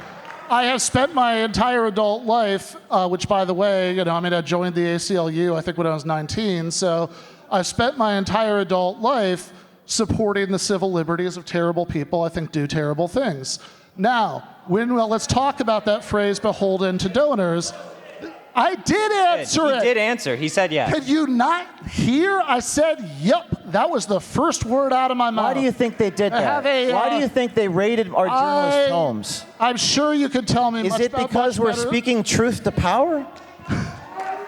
I don't think you're speaking truth to power when you're surveilling unionized school teachers and trying to make it easier to get people fired. I think that's exactly the opposite of speaking truth to power. Settle. In this particular case, yeah, sure. If the ACLU's on your side, I probably would be too. But I think saying you got raided by the FBI, therefore what you generally do is speaking truth to power is one hell of a logical leap. Of course that doesn't mean that we just went through in detail an example of you doing exactly the opposite of speaking truth to power. Now, if I'm wrong that you have big donors, please correct me. Having big donors... I didn't hear you correct me. I gave you the opportunity several times to correct me. Listen. Beholden does not mean you were asked to change something. You have to moderate. Beholden means Ben, you don't have to yell. How to appeal to them. You don't have to yell. Okay. I don't have advertising breaks where people say, brought to you by Pfizer, brought to you by Pfizer, brought to you by Pfizer, brought to you by Pfizer. I don't have advertisers. So when someone is brought to you by Pfizer, doesn't that make it a little difficult to investigate the billion-dollar companies who pay? No donor has ever told us what to do. And you made a statement here today, and what you did was indicative of the very problem in media. You offered your opinion as fact. You said you're beholden by, quote, beholden by your donors, which is legally and fiduciarily untrue. No donor has ever told us what to do, yet you said that. What did I just say, With no James? evidence. What's the last sentence? Ben. Can I say one? I want to say one thing. Yes, one thing. I actually subscribe to Jacobin. They do defend free speech. I do respect that, and I've read many of their articles that are actually pretty good. So I just wanted to say that. So your guys' drama isn't going anywhere. That's fine.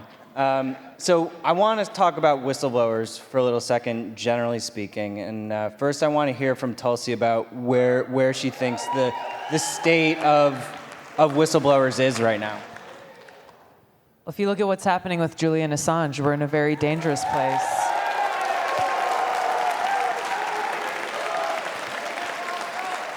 You know, I remember it wasn't that long ago when Julian Assange and the indictment, the attempts to extradite him under the Obama administration were counted as dangerous by the New York Times, the Washington Post, and other mainstream establishments because they saw what dangerous precedent it would set for journalists, for a free press, and correctly so. And I give the Obama administration credit for not pursuing that because they also understood how dangerous that would be.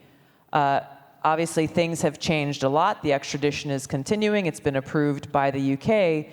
But the problem is that post-2016 or 2017, when the WikiLeaks emails came out, all of these words of really dire warnings that we heard from these mainstream media establishments went silent, or they started to agree with those attempts. And I think this is exactly what we're talking about here, that when you have the influence of politics on these major entities that have been known for, their legacy of being hard-hitting journalists and telling the truth even when it's not popular, taking on the powers that be, but all of a sudden it has not become politically helpful. And so they're now okay with the extradition of Julian Assange. I think this really goes to the heart of the danger and the threat to the freedom of the press, and frankly, how, whether it's Julian Assange or Snowden or others, the protection of whistleblowers goes out the window, and you see big government coming in and prosecuting people in a very dangerous way where they can't even defend themselves. There was a weird shift that happened around 2016 or 2017. Julian Assange was a hero on the left. All the activists loved him. Something changed. All of a sudden, he was right-wing, he was a far-right, he was a racist, he was sexist, he was a fascist. It's the weirdest thing to be sitting back, at this time. I didn't vote for Trump. And I'm just seeing this narrative emerge. The media had been pushing lies about Julian Assange from the get-go. The case in Sweden, what he was accused of. I think what you see from Julian Assange in the very beginning, starting with, you had collateral murder, which was the release of that Apache helicopter footage killing journalists. You had Cablegate, the release of all of these communications between diplomats. And then the Afghan war logs. This went against the establishment. What they ended up doing, the powers that be, call me whatever you want, conspiracy theorists or otherwise, was an attempt at character assassination, career assassination of someone who truly was striking at the heart of the establishment. What they couldn't get was a popular activist narrative until along came those emails from the Democrats. All of a sudden, he was with Trump. Now he's far right. He loses the support of the activist base. It's mind-blowing to watch. And we lose the whole heart of the argument itself. You saw how that narrative shifted, and the concern about the threat to freedom of the press completely shifted towards, as you said, character assassination.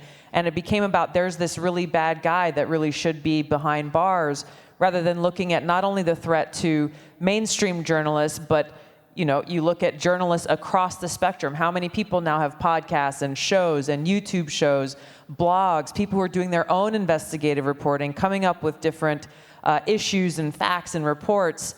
It's not just the well-funded big dogs that are at risk. It's anyone and everyone who is doing this kind of reporting and considers themselves a journalist that is currently under threat. Julian Assange is beyond the canary in a coal mine. He's a journalist. That's it. Whistleblowers come to him. He publishes information. They have effectively assassinated this man. Now, perhaps hyperbolic.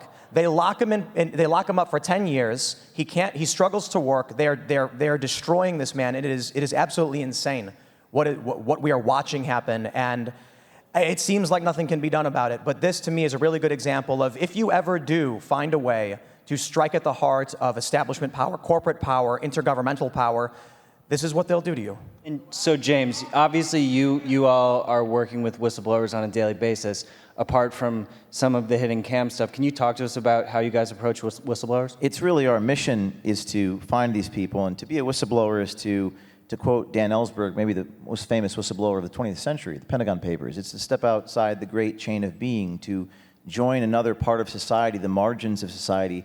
Feels like outer space. There's someone who's with me today, David Johnson, was backstage, blew the whistle on Hasbro toys. There he is right there. David Johnson, stand up.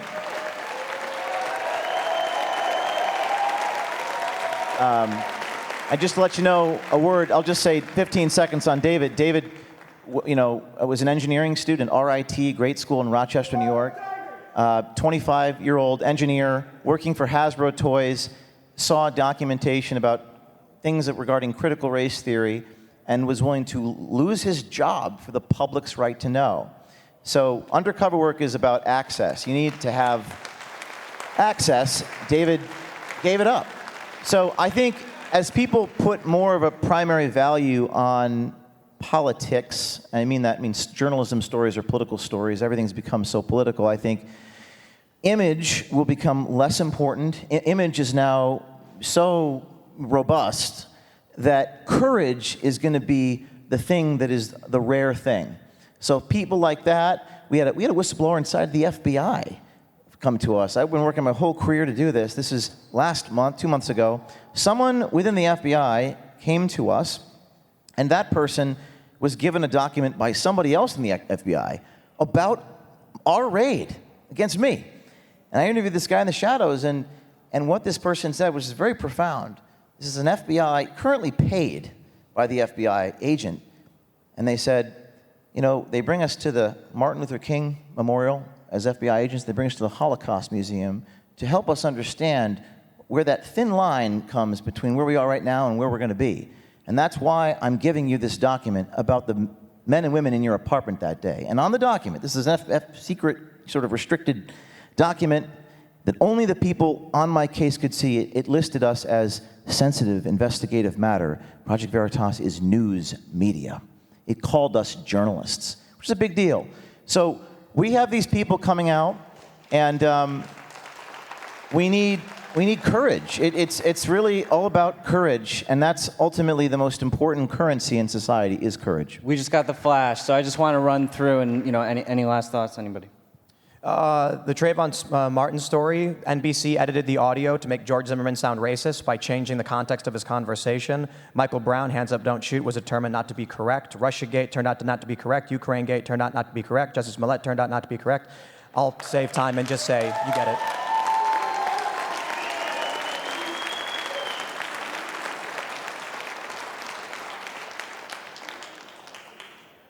Ben, any last words on whistleblowers?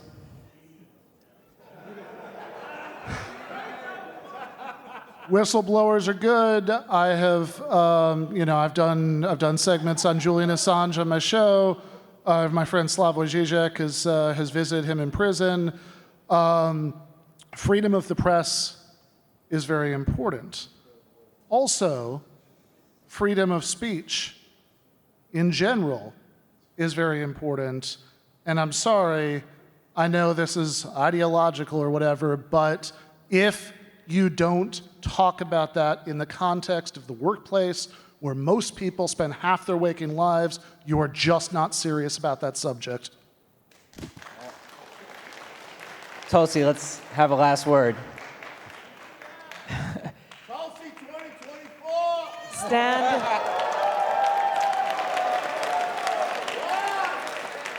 In this age of abuse of power by those in power, we all need to stand guard when they say, hey, we are going to start controlling what information you see to protect you from disinformation. And we will tell you what is information, what is disinformation. We want to protect you from hate speech, and we will tell you what hate speech is. And we'll tell you if you are guilty of such so-called hate speech, and then we're going to come after you. Freedom of speech is critical. It is the foundation of our Constitution. And the only way we will protect our free speech is when every one of us stands up to protect it, whether it's against the government or big tech or any forces seeking to undermine that.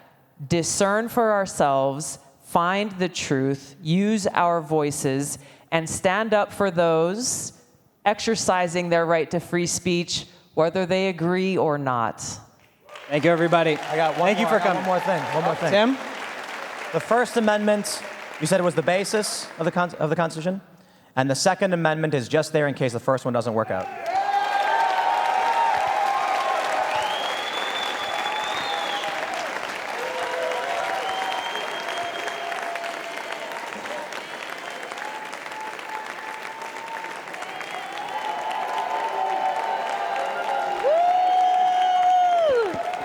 Keep it going for our panelists. Woo, that was spicy. Sean, I think next year we should do Minds Celebrity Boxing. Yes, let's do it. Let's do it. Cage match. So is everyone okay? There was a lot of speech on this stage. Is anyone hurt? Is anyone triggered? I think we're okay, right? We're okay. If there's one thing we want you guys to take away today, it's fuck Twitter, all right? Yeah, fuck Twitter.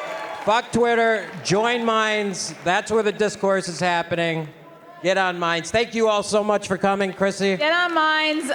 There is a little bit of an after party. If you're fired up, you want to keep drinking, head to Stand Up New York. There's a bar there. The Minds team worked really, really hard on this, guys. Yes. So we can hear it one more time. Clap it up for Sean and Bill Ottman and everybody else at Minds. This was fucking awesome. Thank you all so much. I could listen to these guys talk another hour. We appreciate you. Thank you so much. Join Minds. This is the first of many. Buy my album you. live from January 6th. All right, love you. Bye.